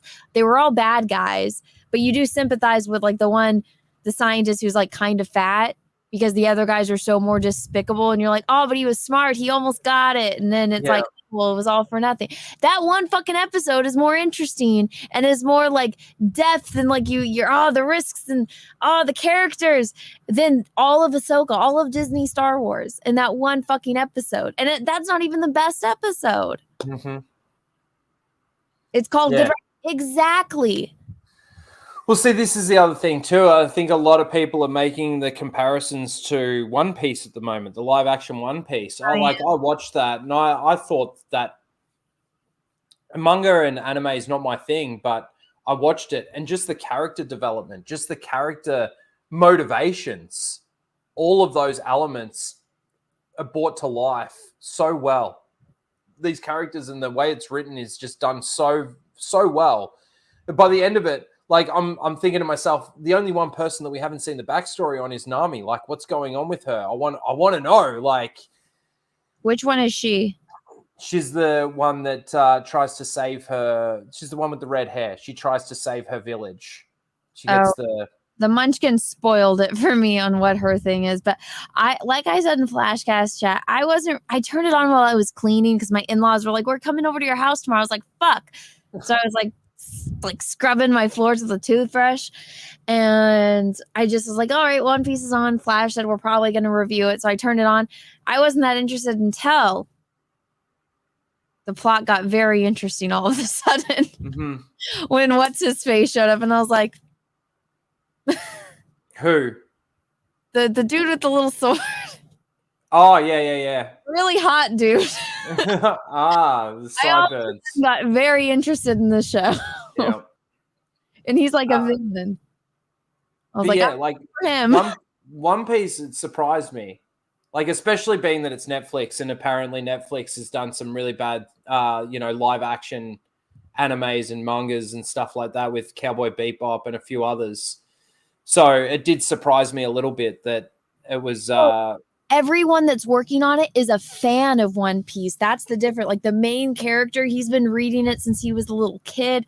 The director's a huge fan. So everyone that's working on it loves. And the original creator's apparently still involved. He made them do reshoots. He made them, he changed certain things that obviously the studio wanted to do or whatever the case may be. And he's been there, keeping it all tight in regards to his what he actually created, and I think that's obviously a good thing. But see, that's the other thing too, is people out there want to argue, oh, but George Lucas has been invited onto the set of Ahsoka. Like, that means that he's all for it. He likes it. That doesn't mean shit. Hi. Yeah, it doesn't mean shit. No. Russell Hall for 2 says, why do they keep doing the reverse grip BS, like the reverse lightsabers? Man, it's Disney. It's Disney. It doesn't like they think that they're doing something new or unique or something like this. Now, Ahsoka has always been one. She's always sort of flipped one of her lightsabers the other way. Not necessarily both, but at least one, and it's like a, the smaller blade that she's got sort of complements her fighting style and how acrobatic she is. Problem is in live action they can't show that how acrobatic and how again, she doesn't fight like she does in the animated stuff. Oh, this is just a fun little fact. So every single time George Lucas is seen on the set of a movie, because I saw somebody say he was on the set for Solo. So I went to the same high school as George Lucas, and my best friend, her grandmother was in George Lucas's high school class. Every single time he's in town is because there's a high school reunion of some sort. Yeah, right. That's why he's back in California. And that's why he's like, oh, I'm already in California. I'll go down and may as well. Like Ron Howard. Yeah. Who directed Solo. So he went there to see his friend Ron. And Ron's like, oh, I'm working on Solo. You want to come? He went and saw Dave Filoni and Jon Favreau, which just happened to be when there was a high school reunion. I think it was his 60th high school reunion. And then he's holding Baby Yoda and everybody takes a photo of him and like, look, he likes it. He likes it. I think George, without saying exactly like they've fucked up everything, he's made his feelings very well known. Oh, of course. There's that clip of him being, with the school thing. And yeah, you have that clip. And, George says the original 6 is definitely mine, but they've gone off on a different direction. And they made the school put it, like they made them delete that video. Yeah.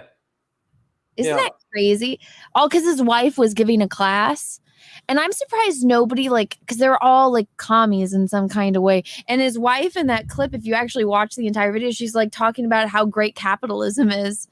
I was like, whoa, that's a no-no thing with modern Disney. Big no-no thing.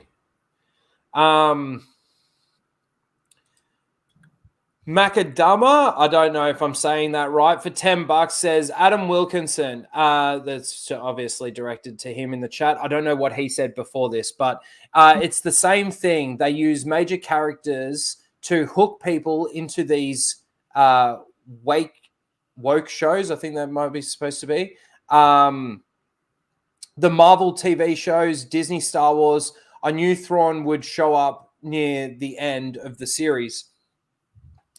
Well, yeah, Thrawn, it's interesting, we've had, 2 episodes of Thrawn or 3? Last episode? 2. He got premiered last week. Yep, correct. So we've had 2 episodes of Thrawn, and 100%, you're absolutely right. The TV shows, everything that they're doing at the moment, they use nostalgia to hook the audience. And apparently that's enough, though. That's enough for... Again, the SEALs to clap and for them to give this 7s, 8s, 9s out of 10 and say that it's the best Star Wars we've ever had. It's the best Star Wars since Revenge of the Sith. It's the best Star Wars since Empire. I don't see it that way. But the fact that Thrawn has come into the series and in 2 episodes he's nothing like what I think Thrawn should be like, it's pretty telling to me. Thank you for the $10. I appreciate it. Let's see where we got here. Auto code. Yes, that is. Sorry, I thought it was a G. Coda for $10 says it's for kids by kids with cartoon physics. Yeah.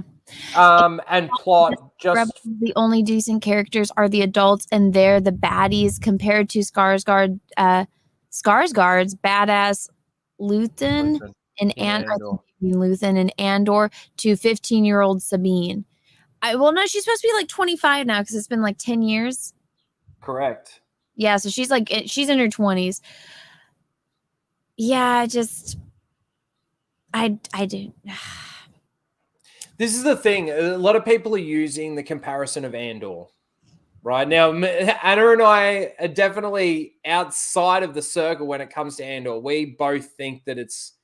I got somebody say, oh, is there not enough explosions for you? I'm like, when did I ever say I needed explosions? Same with Andor. They're like, was there not enough? There's no lightsaber battles. I'm like, I never said that there needed to be lights. That's like saying I can't enjoy any other movie that doesn't have lightsaber battles. Do you see how retarded that is? Andor was slow. It was boring. And there's a lot of, I will say, this is the one positive that I will give to Andor, is that the characters were able to emote a lot better. There was a lot more feeling for the characters and a lot more, let's say, motivations for the characters. Where Andor falls down is it's slow. It takes a long time to get anywhere or for anything to actually happen. Andor is like the plot threads don't really connect all that well. A lot of things should be happening that aren't happening, and a lot of things that are happening shouldn't be happening. There's a lot of characters that don't show up and aren't in the series that probably should be, like Bail Organa. And like one of the big examples for me in that entire show is that Andor's looking for his sister at the beginning of it. And then he forgets about her. But then that's exactly right. For the rest of the season, he forgets about her, right? Now, people want to make the argument that, but his mum told him to stop looking for her. That was well after the heist took place. Well after. And do you really think that he's going to listen? She's probably been telling him that for ages. And he was still originally looking for her in a brothel, mind you.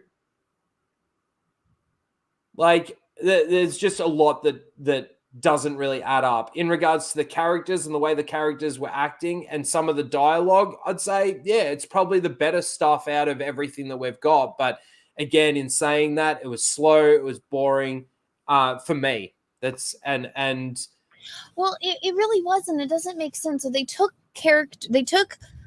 I don't even know if they did know this or not, but they basically based Luthen's character off of Talon Card,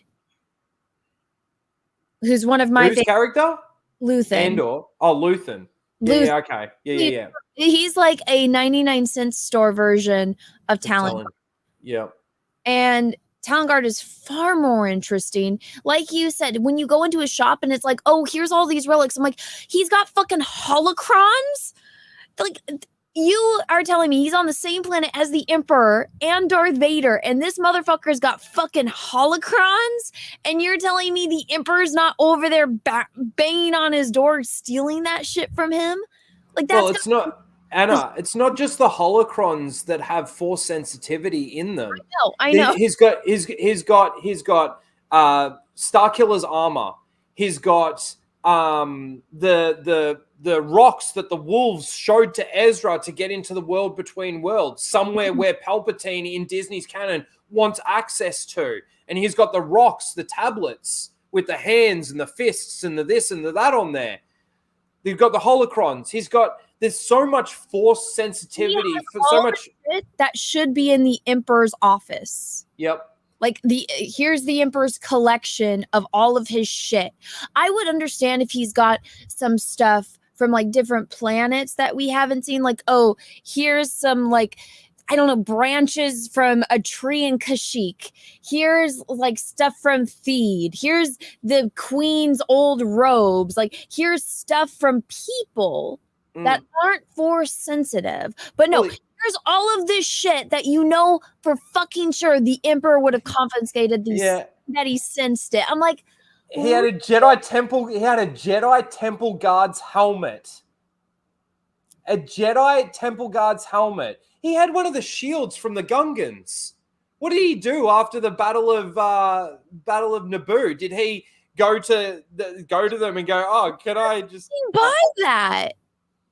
It would have made so much more sense if he like dealt in droids and he just had a bunch of droid parts. That would have made and it's like high-end droids too. Yeah.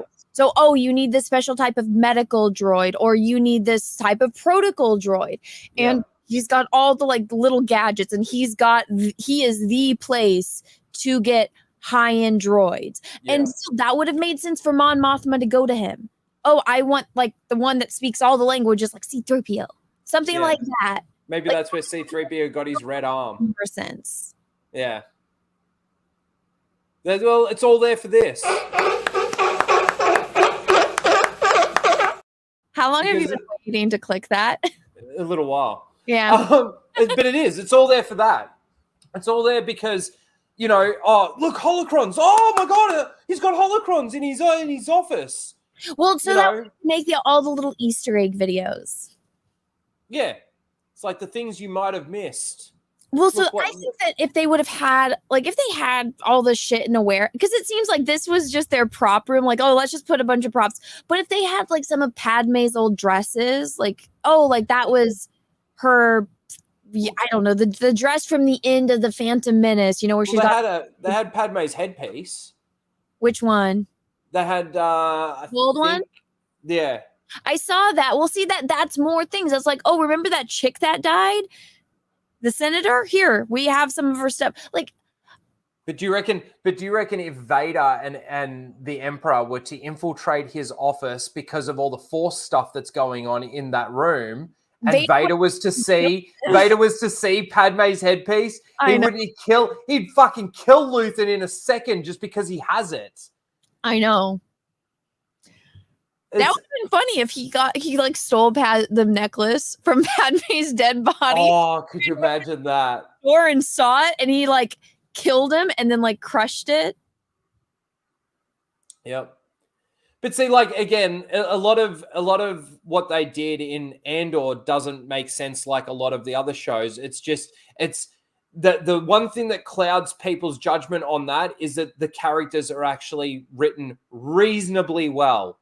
And the dialogue is delivered reasonably well. That's all it really comes down to. Because again, I make the argument that they've completely cucked and fucked over Mon Mothma, right? 100%. What's she doing with that man? What's she doing with her husband there? She's the one that's got all the fucking resources. She's the rich one. She's just got this dude. And her daughter is an absolute bitch to her.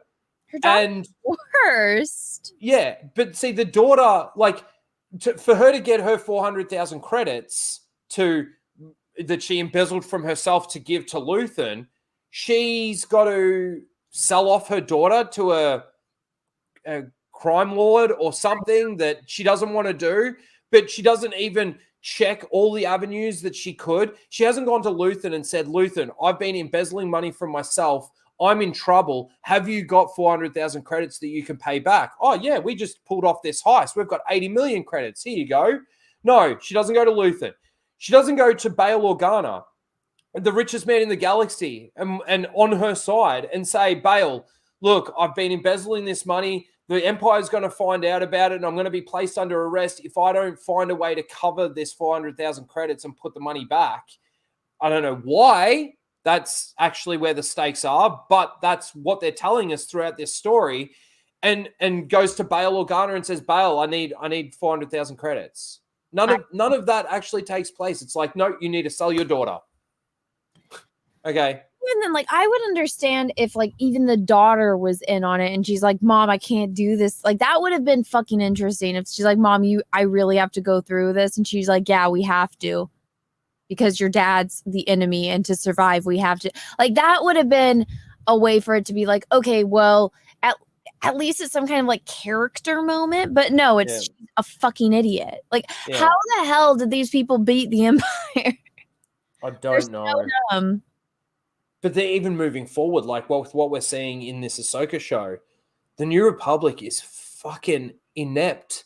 They are so retarded. They don't know. They're so blind to blatant, obvious things that is going on in their galaxy, in their government, in their universe. Mm-hmm. And then we as the audience are supposed to sit there and have this suspension of disbelief when we can see, hang on a second, none of this adds up. Again, the whole evidence that we've got no evidence of the Imperial Remnant activity. No, you've got evidence of Imperial Remnant activity. You've got heaps of it. You got heaps of it. You just the writer's choosing to ignore it. And it just so happens that it's lucky that the characters in your story have actually read a script. They don't show fucking anything. Oh, just a $10 super chat. Thank you. Did you need to write anything? Maybe it was for this post Jakku Grand Admiral Ray Sloan. Oh, who is that? Am I missing? I don't know who that is. Is believed to join Imperial remnants in the unknown regions. Who is that? Sounds so familiar. Contributing, to forming the First Order. Oh, so okay. Does Thrawn and Sloane coexist in this series timeline? I know who you're talking about now. Ray Sloane. That's from. Hang on, let me bring it up. Is it from a game or this chick? It is from that game. All I know is whatever Thrawn's motivations used to be, they've significantly changed. Oh, it's the chick from Squadrons. Yeah. Of course, a black woman formed the whatchamacallit. Yeah. Of course. Maybe. I don't know. The thing is you would have to say yes, they coexist. Because they're not retconning any of their stuff. And thank you for the $10. I appreciate that.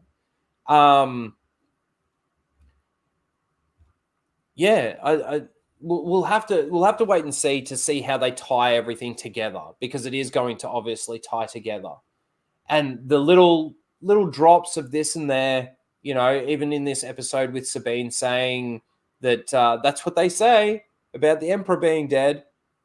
Yep, that's what they say. Not this definitive, yes, he's gone, he's dead. Luke Skywalker came and saved the day.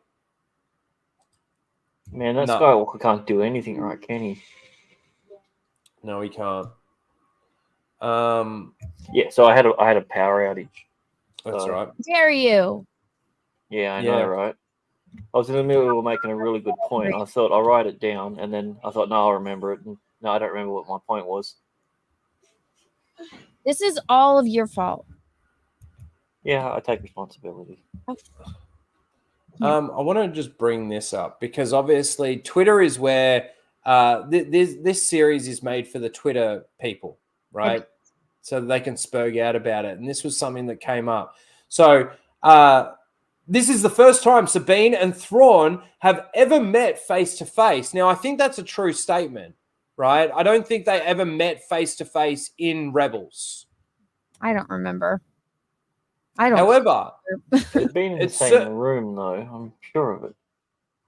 Well, I can't remember exactly, but it certainly feels like in this scene that they have met before. Now, obviously, they know of each other, but I don't know whether or not they'd actually met to the point where this would be the interaction. This is from last week's episode. This would be the interaction that takes place between them. Because he said how wonderful it is to see a familiar face. That would imply that they've met face to face versus I've seen you on a. This tweet is written in a positive way. Like, oh my God, it's the first time Sabine and Thrawn have ever met face to face, but they forget to think about what they're actually saying and the fact that, yeah, even Thrawn says it's nice to see a familiar face. Didn't even think about that. Stupid. Disney Star Wars is stupid, and Disney Star Wars isn't Star Wars. Never has been and never will be, unfortunately. And I don't care if you think that Dave Filoni is this almighty god of Star Wars or this savior to something that, again, I find it hilarious that the majority of the people that are saying that Dave Filoni is the savior of Star Wars are the same people that give all of these shows high-rated reviews and it's fantastic and it's the best Star Wars we've ever seen. What is Dave Filoni saving Star Wars from when you're saying that it's absolutely brilliant? I don't get your narrative there. Doesn't make any sense. How dare you, Rhino? How dare I? I know. It's horrible. I'm a horrible person because I think with my brain. You're not allowed that. Who gave you permission to think? What is wrong with you? What is wrong with us? We just can't. How dare you? So I found the clip that I thought when they met, it was actually Hera met Thrawn the first time. Hera was locked up by Thrawn. Yeah, that was the scene I had in my head. And I'm like, no, I'm pretty sure that was Sabine, and I went and just skimmed over the episode, and I went, yeah, no, it wasn't what I thought. So it might be, but that's still a weirder. That's even a weirder statement. The whole thing is weird. So basically, that is the breakdown for episode 7. I've really got nothing more to say about it other than the fact that nothing happened. It is really badly written. It is really badly structured. And going into the last and final episode of the season, I honestly don't know where we're going with it. It's the mystery box is so open now that I can't. It's too hard to predict what they're going to do. There's so many avenues that they could take, but it still falls on deaf ears basically because they haven't really actually structured this entire season well at all. There are still so many questions from past episodes. Yeah, like you want to know what the narrative that they're pushing is at the moment? They're going through Palate analytics because this show is being talked about in a negative way more than anything else. It is now Disney's #1 rated show according to Palate Analytics, and Palate Analytics only takes what people talk about. So they look at someone liking a post on Facebook, whether it's a negative or a positive, for it as a positive, as basically like a view. So they've now declared that this is more successful and more popular than Mandalorian season 1. I don't think for the reasons they want. Yeah. But they don't care because they pay Palate Analytics millions of dollars to find the data to make it look better. And also it had a 10% retention versus everything else. So they're bragging about people who watch Ahsoka will stick around on their platform and watch stuff 10% more often now as a good thing. I don't know. Yeah. There's so many questions from all Disney Star Wars. No, I completely agree. But like this specific series, the Ahsoka series, like even just going back to the World Between Worlds, if that's even what it was, like we still have no actual answers in regards to what actually happened there. What were we actually seeing when we saw Anakin? You know, is it all in Ahsoka's head, or is it what is it? Nobody can actually answer that. Nobody can actually be in agreement. Even the ones that actually think that it's really awesome aren't even in agreement in regards to what happened in those moments, in those scenes. So how, like, one person saying, oh, it was in Ahsoka's head. Another person saying, oh, she was pulled into the World Between Worlds and she was teleported out of existence and then teleported back just as they found her under the water. And other people are saying, like, everybody's got a different angle that they've got on what's actually going on, and nobody can actually sit there and agree, but they will still all sit there and go, it's awesome either way. I think they just want people to talk about it, so they're never going to clarify what it is. Yeah, right. Yeah. But wasn't that just the bestest ever? Like, didn't you just love Ahsoka? Didn't you just love Sabine? Didn't you just love it? Oh, I love to hate it. It's fucking horrible. Are you hanging around, or do you need to? No, I probably need to go. Yeah, you got 40 minutes until the Jack show starts. Tonight. Yeah. Thanks for coming on. Do you want to plug anything? Yeah, my calendar is live. I'm actually dual streaming on Rumble for the first time, so hopefully that all goes well. Yay. I think we're gonna do that thing that Flash does, where like the last 20-30 minutes we put the link out in the chat and see if anybody wants to come in and say hi. That's cool. Yeah, but are you going to do that exclusively over on Rumble? Are you going to stop the stream on YouTube? Yeah. strangers on YouTube. YouTube. They'll say the word or like flash nudity, and then I'll get screwed over for the rest of my life. Yeah. But yeah, I will send you the link, so you are more than welcome to come on. I'd love to have you, and I'll see you in a little bit. Thanks. Yeah, for sweet. No worries. Thanks, Anna. We're gonna do this one more time because one more time. We got one episode left. So next week we'll obviously do the breakdown of the episode, and then we probably will have a bit of a discussion about the entire season. Thing. Yeah, everything that we saw. All right, sounds good. Awesome. All right, I'll see you soon. All right, bye. Thanks, bye. All right, and then it was just me. I don't know where Grant has gone. So yes, Anna's gone to prepare for the Jack show. I will be over there once I finish here, and it should be awesome. We'll have a good discussion. Fucking all the cat hair. I've been noticing it around. It's all reversed. Anyway, Macadama, again, I hope that I'm saying it right, but if I'm not, I do apologize. Thank you for becoming a member. Let me see if it tells me what level it's at over here. Come on.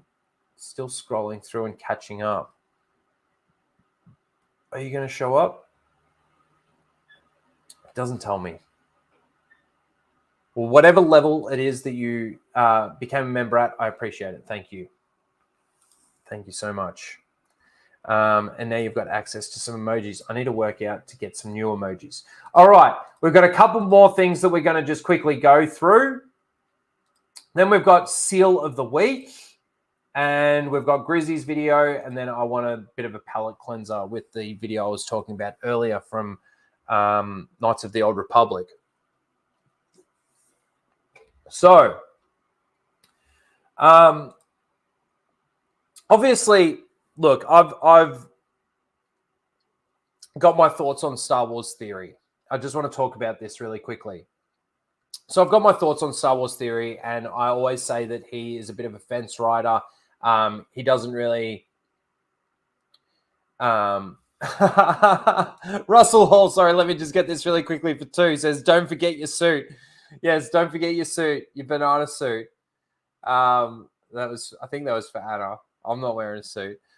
Thanks, Russell Hall. You're awesome. Okay. So yeah, Star Wars Theory. I've been sort of on Star Wars Theories back quite a bit for a while now. Now, the reason why specifically him, I used to enjoy his content, especially before sort of Disney took over. He always had some really good lore videos and stuff like that. And I do truly believe that he knows his stuff when it comes to Star Wars. And that's what makes his positivity and criticism towards some of these shows, that's kind of the element of it that annoys me the most, because he does actually understand a lot of the lore and a lot of it, and he just sort of fence sits the whole time, because he's culminated an audience now that he's sort of trapped by them.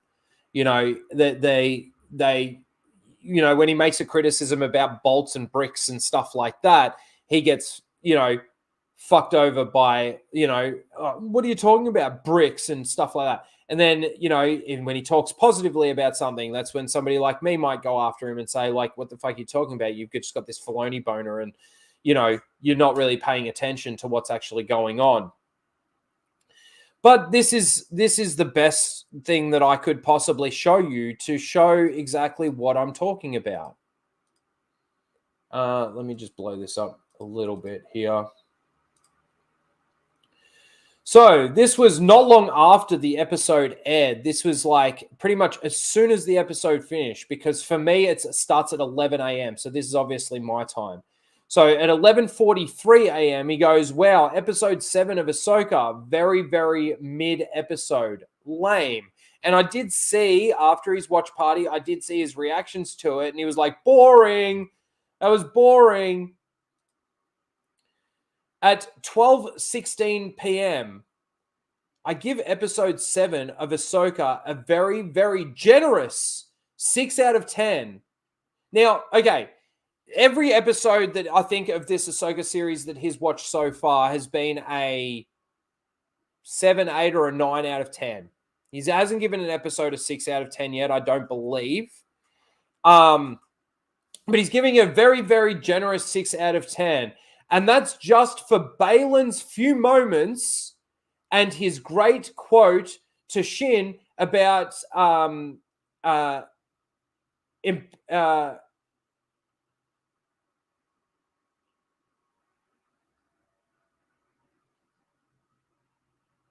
don't even know.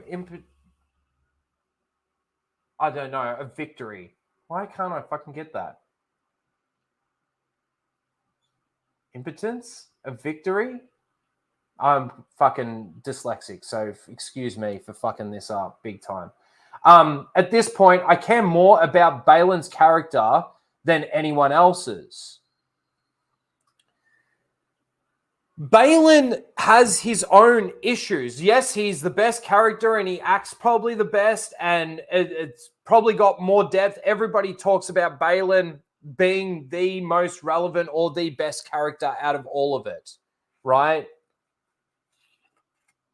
But it's like I was sort of saying earlier, like, aren't you looking from where we saw the last episode and now all of a sudden he's recruited these bandits to help him and all of that?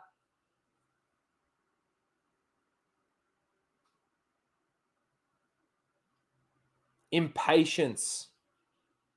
I fucking got it eventually.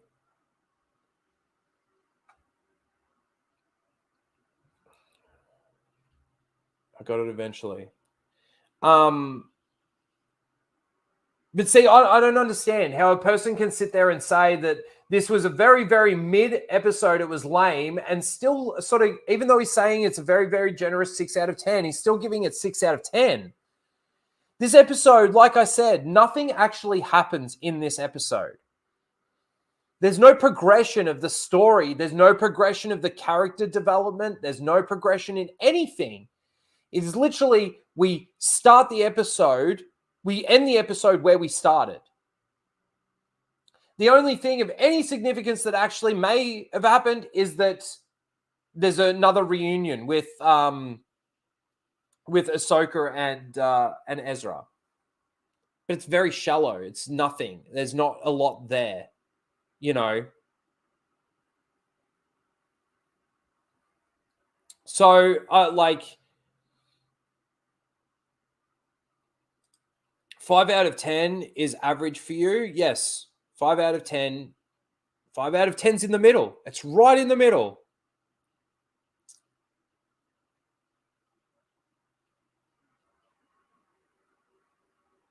You know, I wouldn't give not one episode out of this entire series, the 7 episodes that we've had, not one of them gets higher than a 5 from me. Not one. There's nothing there that entices me to think that this is like great in any way, shape, or form. It's mid. And that's I reckon saying that it's mid is being generous.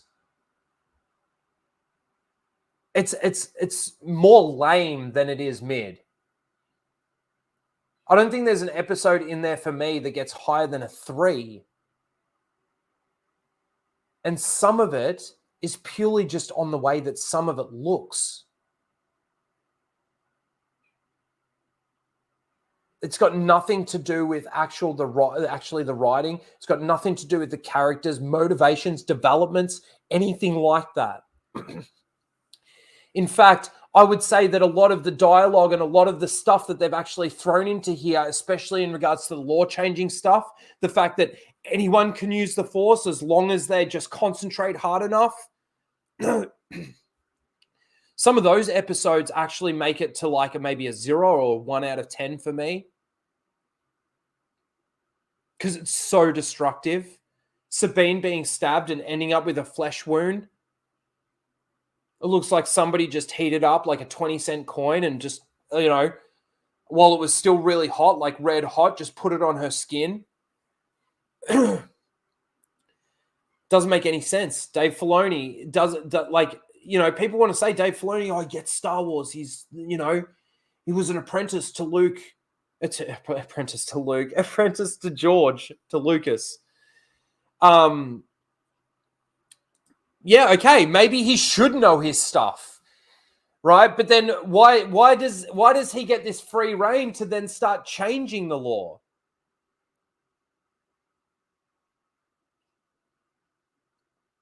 Why is that okay in a lot of people's eyes? Why is that okay in Star Wars Theory's eyes? He knows, and then he tries to pull out, George Lucas once said that everybody's got the Force. Then tries to use that as the justification of why this is okay, why this makes sense. Yeah, George may have said that a long time ago, and then a lot's changed since that statement came out. But just because everybody's got the Force does flow through everyone. Even Yoda says it. Force flows through everything. Doesn't mean that everybody can wield it, no matter how hard they concentrate. It's pretty lame. When everyone's special, no one is. When every chick's a 10, no one's a 10. It's the same fucking thing. Anyway, I just wanted to show you that because within half an hour of him saying how lame the episode was, he's jumping back up on Twitter saying look, I'll give it a very generous 6 out of 10. And it's only because of Baylan. The series is called Ahsoka, dude. I'd like to know what you didn't like. What you thought were the bad, lame, boring parts for you. Do you sit there and ask the question, why is Hera not fucking saying this is the evidence that we've got? All right, you want evidence? You're asking for the evidence. You keep telling me we've got no evidence, and you've got the evidence, but I'm going to show you now the evidence so that you can shut the fuck up and see that what I'm doing is the right moves, the right actions. Why isn't Hera getting emotional about this? The only thing that she seems to get emotional about is the fact that they've gone to get the person that took people away from me. Oh, my poor Kanan. Why don't you act like a normal fucking person in this situation and actually say to him, you want evidence? Here's your evidence. You've already got it, but here it is again. No, none of that. None of that. She sits there and insults him instead, because that's a good way to get through the Senate. That's a good way to get through these senators and get them on your side, is insult them. She's done it twice now, not only in this episode, but in the previous episode where they're saying that there's no evidence of Imperial Remnant activity and everything. And she's like, where were you during the actual war, during the rebellion? Were you just sitting back waiting to see who wins so that you can pick that side? Like, fucking ridiculous. Dave Filoni wrote that. They asked for evidence in that first meeting. You want evidence? I've got it. Here. If you don't already know that Morgan's been broken out of prison and killed all these troops on this ship, well, here's your evidence. We've got a hologram of it. The New Republic arrested people at the shipping yard. You don't have that evidence? No worries. Here's my evidence. Ahsoka was fighting a Force user who turned out to be a fucking green fart in the end, but he was still wielding a lightsaber at the time on the platform when the hyperdrive core was being ejected. We've happened to be able to put a tracking beacon on that ship. And you know where it's ended up? Here. Why is the Imperial Remnant taking a hyperdrive core bigger than any other ship that we can't even fit this hyperdrive core in any of our ships? Why is it taking it to this location? We've been able to track it. Why? Why is it there? Tell them, Hera. They want evidence? Give them the evidence. But no. We're going to make these people stupid. God. But then people like Star Wars Theory, like I'm saying, I don't see how he can't be asking these questions. I don't see how any of this can be justified in anyone's head. Why is Hera acting like an actual bitch in front of the Senate? Why is the Senate so damn small? Why was this meeting so damn small that there was a couple of people in the audience, including their pilot? Now, I'm not saying that Hera shouldn't be court-martialed. She really should be. She took X-Wing pilots with her on a non-sanctioned mission and got them killed. People died. But the fact that it was non-sanctioned in the first place is a little ridiculous when they're trying to say that the reason why it wasn't sanctioned is because we've got no evidence of it when they clearly have evidence of it.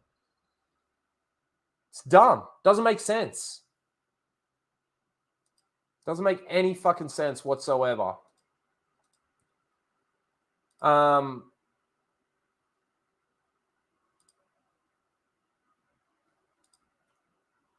right, some people are going to hate this. Some people aren't going to mind this at all. So,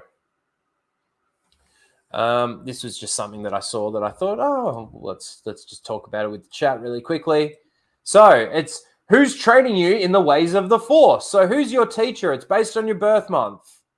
Guess who I got? Fucking Yoda. Yeah, baby.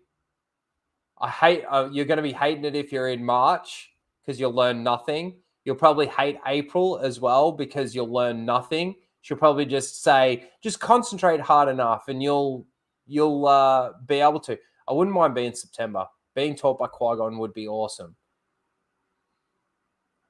Trey got Obi-Wan. Oh, no. No. That's horrible. That's horrible. Yes, fucking hell, Boss Hog. Adam got Plo Koon. Yeah, I got Master Yoda, which is awesome. Oh, Luke, motherfuckers. Nice. Let's see. Got Anakin. Beautiful. You got Mary Poppins, y'all.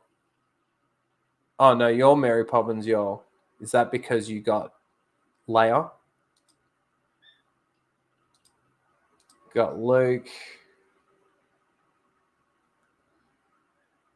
Plo Koon is greater than Ahsoka. I'd say most Jedi are. Surprised nobody here's got Mace. Ah, there we go. As soon as I say it, I see. I'm black now. There you go. I just thought that'd be a bit of fun. I'd get trained by Yoda, and I'd love to be trained by Yoda. Alrighty, let's get rid of that tab. We're nearly there. Okay, Grant's back. Hello. Hey. Oh, good. The computer doesn't seem to be freaking out now. One thing after another. Yeah.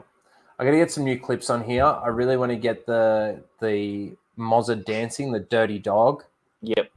And I want to get the timer of that as well. I think those are fucking great clips. I think I was actually saying this about Star Wars Dumb Theory. fuck. You're such a dumb fuck. You fucking dumb fuck. It's like a song. You're gonna put music to that. Where's Steph? Put music to that. Fuck. Dumb fuck. Dumb fuck. Dumb fuck. It's a dumb. There you go. Oh, I love that one. I like. What were you trying to say? He's such a dumb fuck. All right. I need to play this clip again so that I can quickly run to the bathroom and top up my drink. And then we're going to come back. We're going to do Seal of the Week. And we're going to watch Grizzy's video. And then we're going to get the palate cleanser out. And then we're going to wrap the stream up. So Sounds like a plan, buddy. I will be right back. I'm just going to play the clip, the usual one that I play, because I need to get some new ones. But enjoy this. I'll be right back. Oh, let me mute myself so that just in case. I said Lyndon would go to the tree and do some ASMR for you, Lethal. Mm. In your honor. I'm so And then He'd be hugging that tree. And then he'd be punching it and slapping it, going, "You took my friend."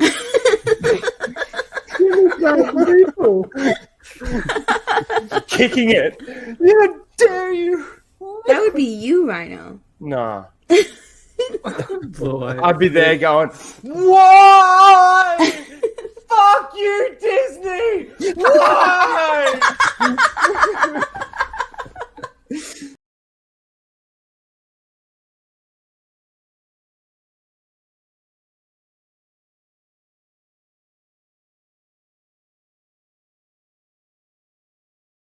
I'm here. I just put my headphones in. Hold on. Oh, He's back, guys. Don't worry.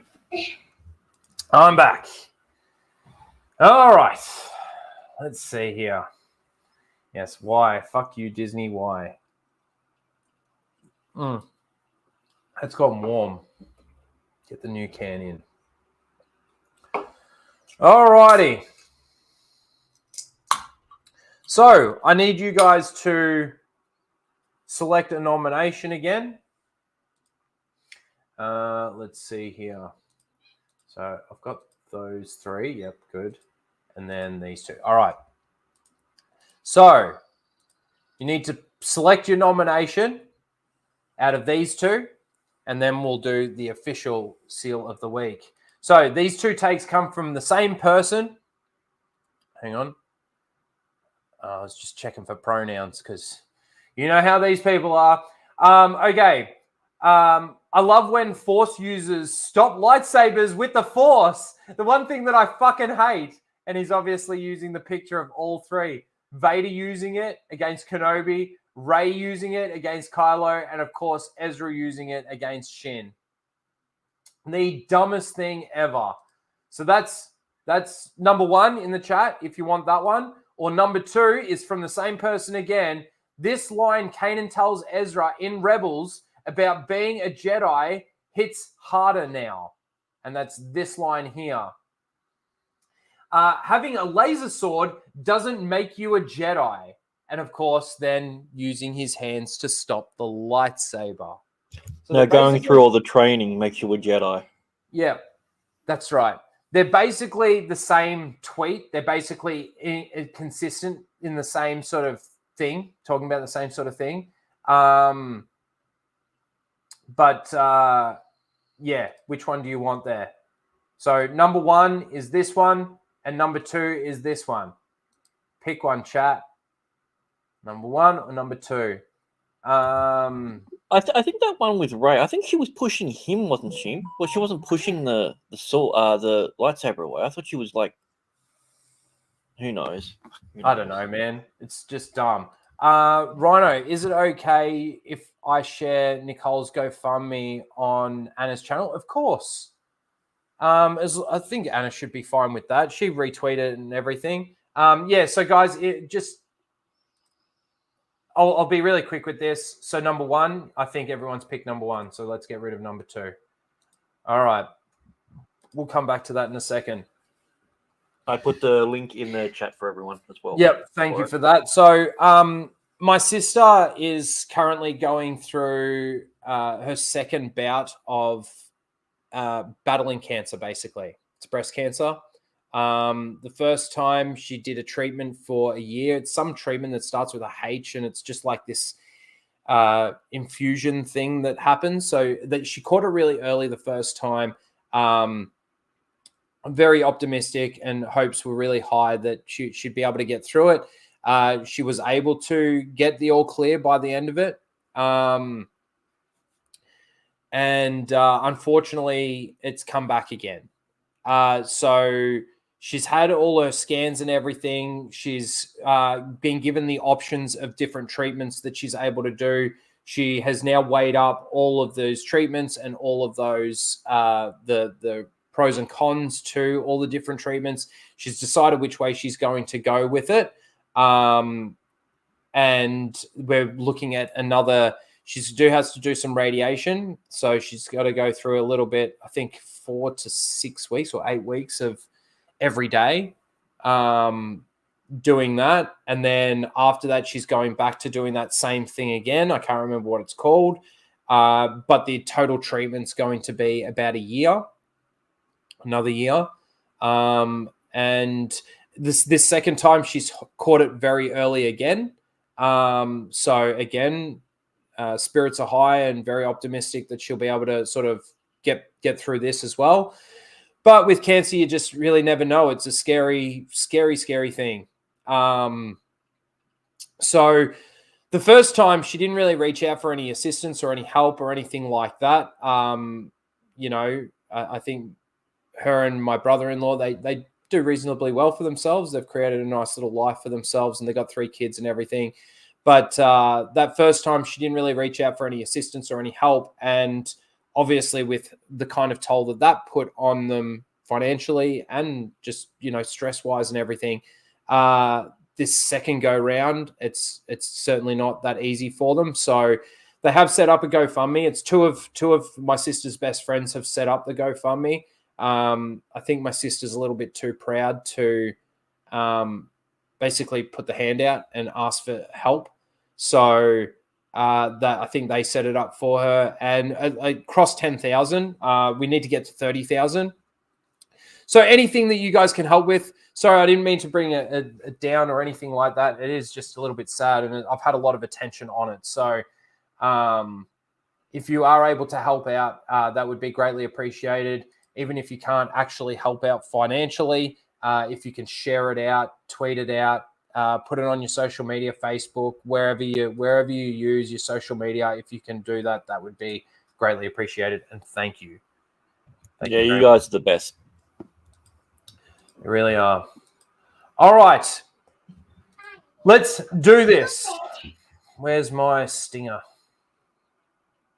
There it is. All right.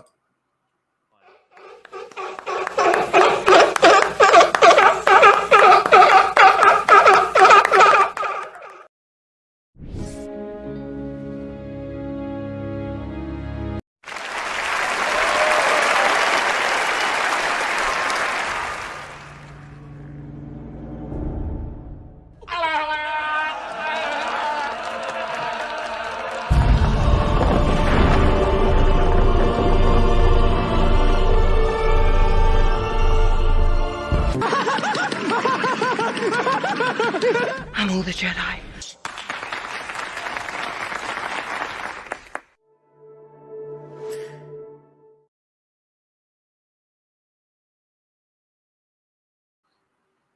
All righty.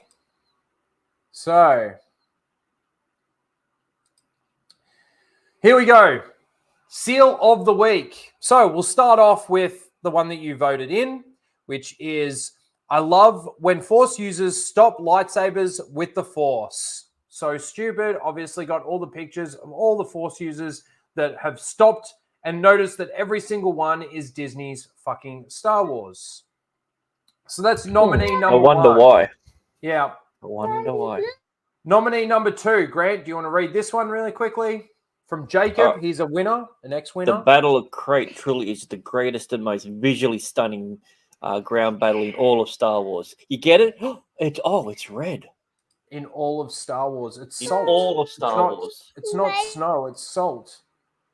So yes, the most visually stunning in all of Star Wars. Excuse me. Thank you, Jacob, for that stupid take. Rafe, I don't know how you'd say that. Ezra Bridger really taught them how to use his iconic weapon, the slingshot. That's awesome. Fucking... Oh, his iconic weapon, the slingshot. Yeah. Is that his iconic weapon? Like, I mean, iconic means that this is, like, what he's known for. Yeah, no. I would say his iconic weapon was his lightsaber that he had a stun blaster in. Yeah, the pistol saber. And, like, that, to me, it makes more sense. Yeah. But this is his iconic weapon. And the fact that he taught the turtle people how to... We don't know he taught them anything. No. It's all headcanon assumption. They've got houses. Yeah. Did he teach them to build houses? Build houses that are actually cars that can move. Anyway, I mean, so that's... Yeah, Go that on. whole thing is still crazy. Thinking about it, like so they've got engineers and they've got miners and they've got like a whole industrial thing. Yeah. Yeah. When For a nomadic in the tribe. last episode, when you saw the one that was on the roof trying to fix the aerial or whatever, it actually made me think of the last Starfighter when they're actually up on the caravan fixing the aerial. Yeah. And the last one, do you want to read this one as well? Dave Felicioni is the closest thing to George Lucas that we will get. No, that's called George Lucas. Yeah. He's delivering peak Star Wars, and the way he understands the lore and no one. Why'd you make me read this? Now I've got a clip of me saying this shit. He knows how to tell a Star Wars story. No, he doesn't. He knows how to turn his characters into the most important characters without any setup, payoff, or build. Plain and simple. Yep. And again, it just goes to show that it's enough to actually have like Anakin on the screen, lightsabers, bad dialogue, and everything. And this is peak. He's delivering peak Star Wars. And understands the lore like no one else. The guy that wrote it, like he doesn't understand the lore because he's constantly changing it. Yep. Like I don't understand how people can just accept mediocrity and then like defend it like it's something good. It just, don't you want more? Don't you want something better? Like if this is exciting to you, imagine what would happen if they actually delivered you a story. You'd literally shit in your chair on stream. Like, fuck.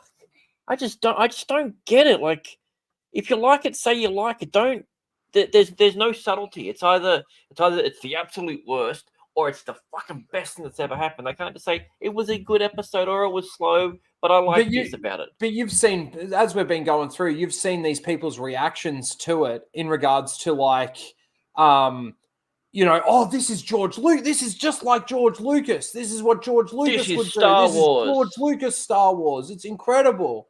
This is I've never George known Star Wars. never known a fandom to tell people what things are and aren't. The fandom usually knows. Yeah. So they're your 4 nominees. Number 1, number 2, number 3, and number 4. Get your votes in. And we are going to watch Grizzy's video. If you are not subscribed to Grizzy, he's now at 9,000 subs. How good's that? Nice work, buddy. When he started the Ahsoka thing, I think he was sitting around 3,000 or 4,000. Yeah. And then obviously he got a few shout outs from Gary and a few others, and a few others were using some of the clips from his videos. And another guy that always shouting him out, Raging Rhino, good lad. Hey, we've been shouting out Grizzy from the very beginning, man. From the very beginning, we I'm not going to fucking say that. All right, let's watch this. See what the reactions are like when they see C-3PO and fucking shit. Wait. Okay, before you start. Okay, how many fake cries we're going to see? How many this is Star Wars? And said the thing. Yeah. Fucking hell. There's going to be a few. Let's go. I just got done watching Ahsoka episode 7, and I continue to love this show with such a high passion. You got a lot of problems, don't you? I think this is my favorite episode of the season so far. Why? Fucking Well, hell. it had a lot of different things in it, but there's also a lot of stuff that just feels like classic, old school George Lucas Star Wars.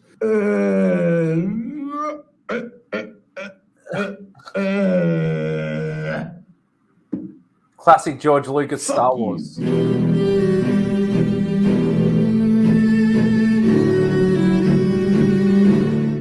am here on behalf of Senator Leia Organa.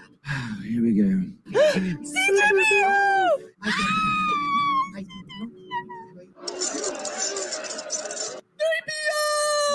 Why the fuck is you so loud? Oh, is she gonna cry? He's crying. Senator Leia Organa. Ooh, Leia! May I speak? Second time they mention her. Oh my god, there's a fake What a cry. pussy. You can't have Leia. You bring in C-3PO. That's basically having Leia. That is so brilliant. Oh, 3PO, I've never been so happy to see you. Fuck off. Dreams and madness. Dreams and madness. Dreams and madness. I don't know what we're yelling about. Yes, yes. Oh. General Grievous, Saj Ventress, even Count Dooku. Saj Ventress. Ventress name drop. Let's go. Oh. Ventress name drop. That's all it is. Name drop. Like, yes, let's go. Fucking name drops, bro. Oh. Shut up! I know you're getting excited over name drops. Oh my god, the fake cry. He makes fun anymore. Oh. She said he's a pussy. That's terrible. Terrible. Oh my gosh, dude, look at this! Dude, now this should be watched on a movie screen. Oh, mines. Wow. Oh, wow. No, not how did they get there? How are the mines even there? Like, they weren't there in the last episode when they all arrived. Like, how'd the mines get there? What's going on? What does this all mean? Does anyone find this shit genuine? Absolutely No. not. No. Absolutely not. Absolutely not. No, this is so sad. Leave them alone. Right, Ahsoka doesn't give a shit about him. They are getting out of here, which is good because they don't want to die. And I get that. I respect that. You are. Yes, but Thrawn said destroy them with prejudice. And the mines do nothing. It's like the Not one of them was killed. There was no prejudice involved. That's right. It's so dumb. High as a fucking kite. That feels like Star Wars, man. We're in the ship. Go. There's too many of them. Why is she holding a steering wheel? You fucking retarded? Yeah. Oh, yeah. Now this is pod racing. Why don't you shut the fuck up? The Empire was defeated. Battle of Endor. The Emperor died. That's what people say. In the business, we call this foreshadowing. Somehow Palpatine returned. They're retconning the sequels. Oh, ouch. You got the timing wrong?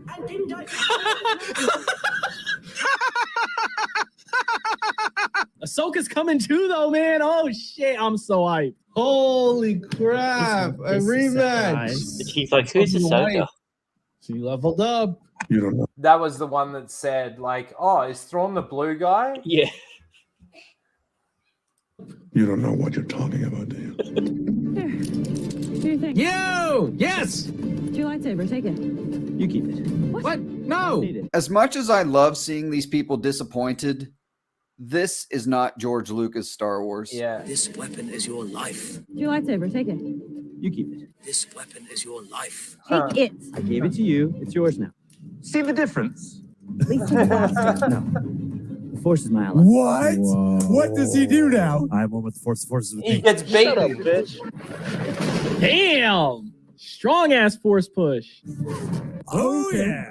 Ah! That's all he did. He did two force pushes and stopped the lightsaber. I think about going down, man. Yeah! I'm never mad when I get to see a lightsaber fight. I'm happy no one died. I bet when she gets up here, she smells like bucked buttholes. I believe that's what the children call truffle butter. The Mandalorian should look at these two together, man. What a fucking bitch, am I right? Yes! Oh, Ahsoka's here now. Yes. Yeah. Yeah! Yes! Yeah! Dude, Ezra just using this force is badass. And then he gets a blaster when he should be having. After all. Ahsoka episode 7 just it continues to be perfect. Holy shit. 4 episodes in a row of just amazing content. I genuinely love all these characters. I don't want anyone to die. Bucked buttholes. Thanks for watching. Make sure Good on you, Grizzy. Kind of exactly what I expected. God, I don't even know what to say. Go and give Grizzy a sub. Yeah. Oh my god. I just it really, I don't know. It physically does something to me when I see these people getting like, because I don't believe it's genuine. But then if it is genuine, it's even worse. Mm-hmm. Like they're happy with, like they're genuinely happy with it. Like, well, it's like that guy when he reacted to Ezra not taking the lightsaber. So as soon as Sabine goes, take the lightsaber, he's like, yes, of course. That's what would happen. He would take the lightsaber. And then when he says no, the guy's like, his reaction's like, why? Like what? But then that, like, later on, that'll get ignored and he'll give this, like, this is peak Star Wars. This is the best Star Wars we've ever had. But hold on a second. In the middle of your reactions, you said, why? Why isn't he taking that? Now, in their headcanon, they might use, and I haven't heard this, but this is how I think that a lot of them will end up justifying why he didn't take the lightsaber, is because he's been on this planet for 10 years without a lightsaber. He's obviously had to find a way to fend for himself and defend himself without a lightsaber. So you would think that he has become stronger in the Force in the fact that he's had to use those abilities to fend for himself over the last 10 years. But then when he just gets beaten easily by a apprentice so that Sabine and Shin can have another lightsaber duel is just... because they're girlfriends. It's peak retarded. That's what it is. Peak retardedness. All right, let's go back to Seal of the Week really quickly. We'll get this poll done, and then we'll watch the palate cleanser just because I love it, and I talked about it earlier. All right, so we've got 29 votes in the poll just quickly. So that's number 1. That's number 2. That's number 3. And that is number 4. So if you want to get your vote in, quickly get a vote in before I end the poll. Now I have to just wait a second because let the stream catch up so that everybody can see. Got a couple more votes in there. All right, I'm ending it in 5, 4, 3, 2, 1. Poll is ending. Okay. So last place is a tie. So in last place we had number 3. So Ezra Bridger really taught them how to use his iconic weapon, the slingshot. That's awesome. And of course, Jacob with the Battle of Crate truly is the greatest and most visually stunning ground battle in all of Star Wars. So those two in last place with 9% each. In second last place, so the runner-up, in second place, not second last. The runner-up is this one that you guys picked. It's pretty good. It's pretty good nomination, to be honest with you. I love the Force. I love when Force users stop lightsabers with the Force. Obviously got all the pictures there. And the winner of this week's Seal of the Week is this retarded take right here. Dave Filoni is the closest thing to George Lucas that we will get. He is delivering peak Star Wars, and he understands the lore like no one else. He knows how to tell a Star Wars story. Congratulations, you win this week's Seal of the Week.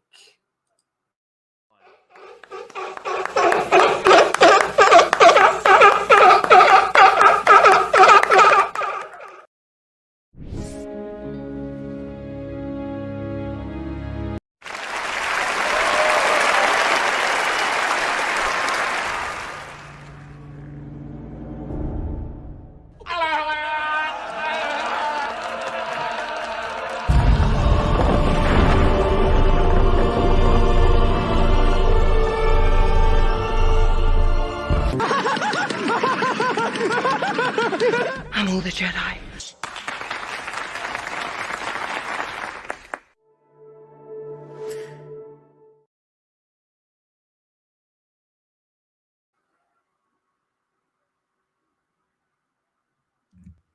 Cringe. All right. Sorry, I was just reading the chat.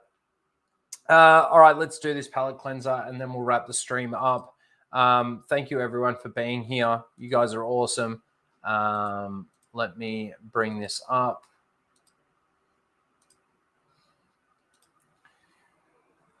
So if you want to see some peak Star Wars, let's watch this.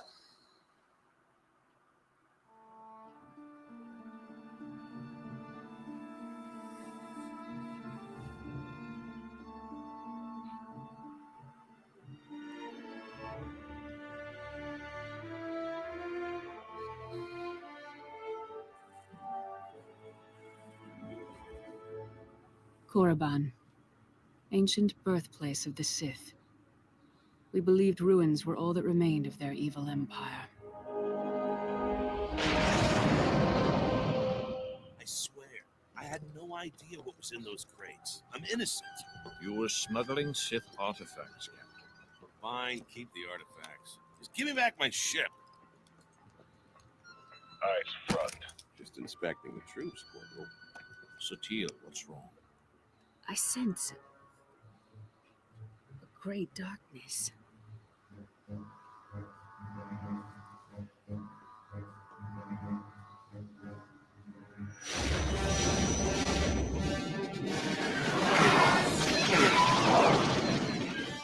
The Sith Empire has returned. Now, I just want to point out, there's a couple of like TIE fighters or whatever you want to call them that attack this base and damage is being done immediately. Immediately. They roll up with a massive fleet ready to fight straight away, sending out all their TIEs, all their, fighters, everything. Everything that they've got. We must warn the Republic. Our shuttles can't outrun those fighters. Well, guess who's got the fastest ship in the sector? Dialogue that means something. Han Solo.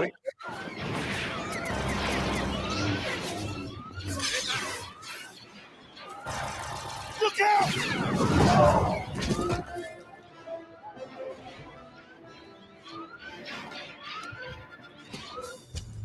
I 100% agree with that too.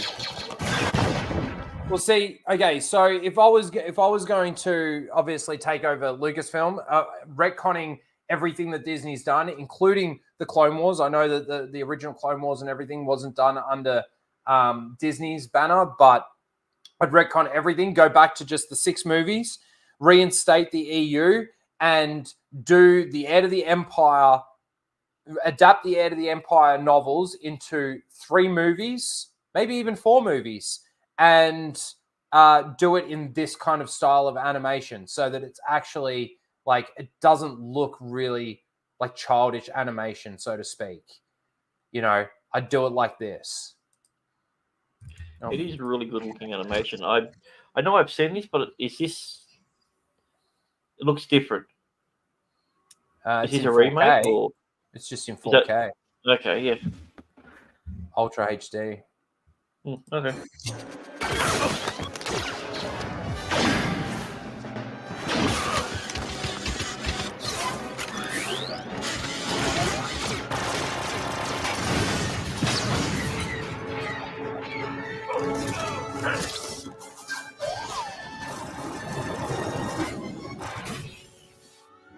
My shit!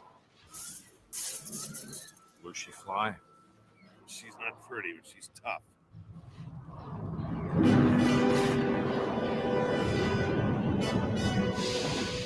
Captain, prep your ship. This is our fight.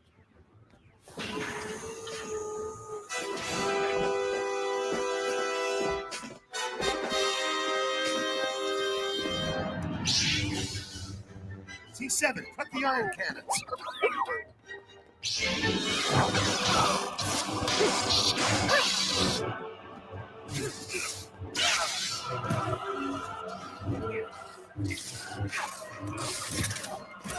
This is the bit that I was talking about. Fucking awesome.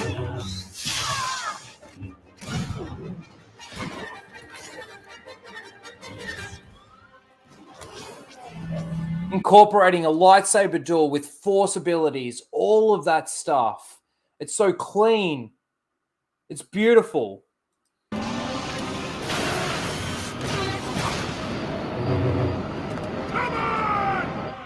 Go, Satil. You must walk a different path. A much better way for a master to leave his apprentice, as opposed to what we saw with Balin and Shin in this last episode. There's so many comparable moments from just this compared to what we got in that last episode of Ahsoka. Wait, can I say it? This is Star Wars. Yeah. This is peak Star Wars. This is what Star Wars should be. This is what it should sound like. This is what it should feel like. This is how, like I said, how clean it should be.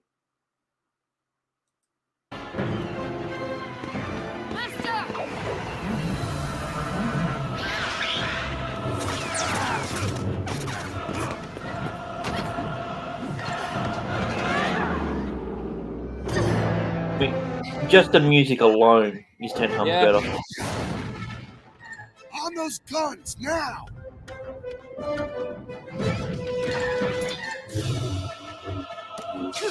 There's desperation in his voice. Arm those guns now.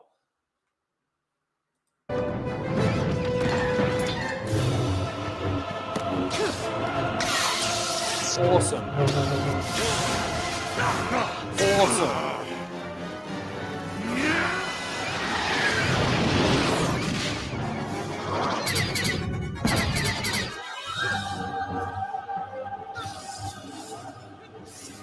Awesome. It's not just like the animated choreography on that. It's the look at the dynamic camera angles. It's not just a locked off shot.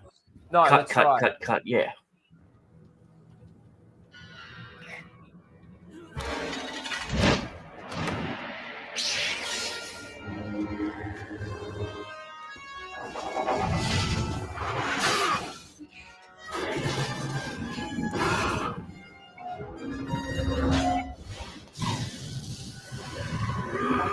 Awesome.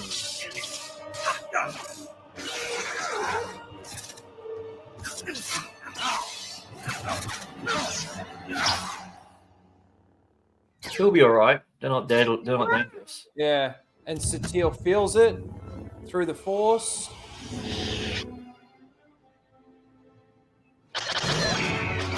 Straight back into the fight, though. It's desperate. Look at this. They need time to prep the hyperdrive. They need to do what they can to try and stay alive in that time. Punch it.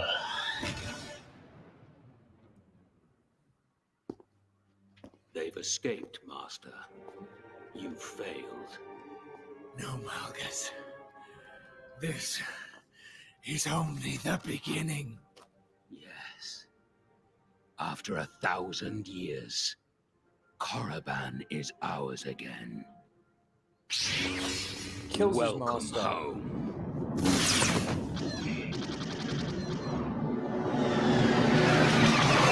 It's just in literally a 5-minute clip.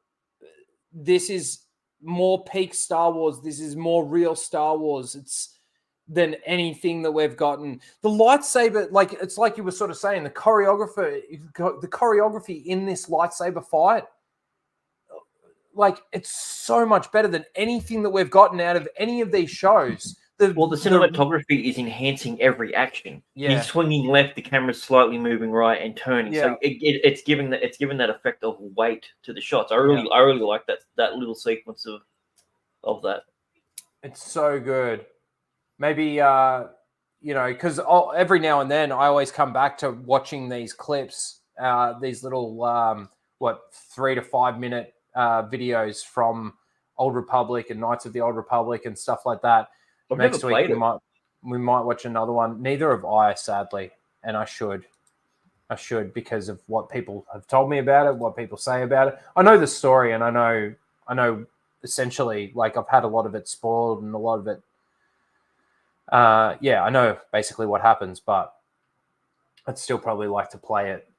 But yeah, moving forward, we might watch a couple of those as we go again. But yeah, fucking great. That isn't incredible. Like that's what Star Wars is. It's like, dare I say, it felt epic. Yeah. And you know what was really weird? Seeing two people in the shot that weren't next to each other, that they were actually in the distance, which they don't do anymore because they can't, because of the soundstage they film on. Yeah. No, 100%.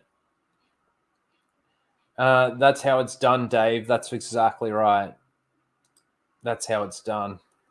But no, we'll never get anything like that. Not even close to anything like that. There was so much substance in that, like I said, that 5 minutes. The way that, you know, he decides to tell Satele to go off. You know, you've got to walk a different path. So go. Just like Balin. Sacrifices himself to save his apprentice and save them. They get out of there. Anyway, did it resonate with you? Yes, it does. That fucking does resonate with me. It's fucking brilliant. Anyway, that is the stream, guys. That is where we're going to leave it this week. Thank you all for being here. I'm just checking my Streamlabs. We're all okay over there. Thank you, Arbaru, for the gift memberships, and to all the members that are here. Appreciate all of you guys. All the guys just hanging out in the chat. Of course, you guys are awesome too. Anyone that comes back and re-watches the stream, because I've been getting a couple of hundred people coming over and watching it after the fact. So to all you guys, thanks for watching. Please smash that like button and please subscribe if you're not subscribed. Anna hasn't started yet. Oh, they're a bit late. That's all right. I've got to get some food into me and stuff before I go over there anyway. But yes, all you guys are awesome. Thank you.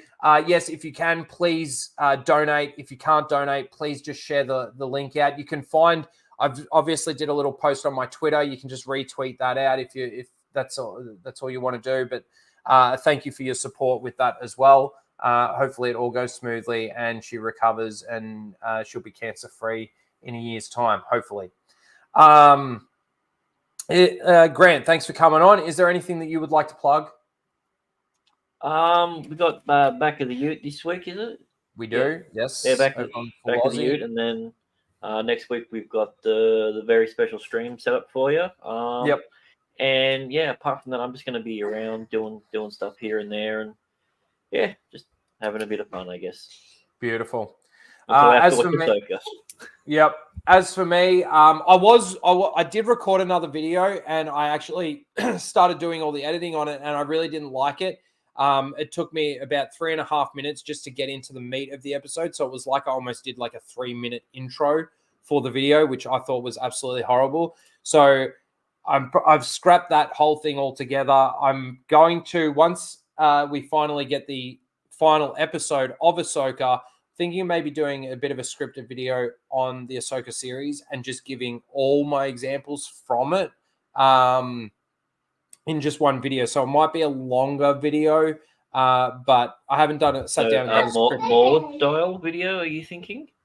Yeah, probably not as quite as long, man, as Mauler's stuff, but I'm hoping to weave it in so it's fun to watch and you don't get bored of it, and I give some really good points. So hopefully I can start putting something like that together. The scripted videos, the video essays, I guess to call them, aren't the easiest and fastest things to put out there, but I do enjoy doing them. So I might see if I can put something together for you guys. But other than that, obviously, we've got Ahsoka, the final episode next week, and the breakdown, of course, on Casual Rage. And Anna will be there, and we'll go through that episode and, of course, the entire season. And Back of the Ute this week over on the Full Aussie channel. And then, of course, you can find me over on Flashcast on Sundays or Saturday nights, depending on where you are in the world. But thank you, everyone, for being here. Appreciate all of you, and we will see you next week for the season finale discussion. Later, guys. They came bounding over. Fuck off! Disney! You fucking cunt! A few minutes? Are you kidding? At the rate they're gaining? No, what is it? You have to shoot this. Traveling through hyperspace is like dusting, ain't like dusting crops, kid. Without precise calculations, we fly too close to a store. They're bouncing to a super market, and then Yeah. be a hell of a mess. What's that? Watch. You're losing the deflector shields. Go strap yourselves in. Be careful on the way out. Yeah, sure. I'm taking it very cautiously. You go away. Bounce too near a supermarket?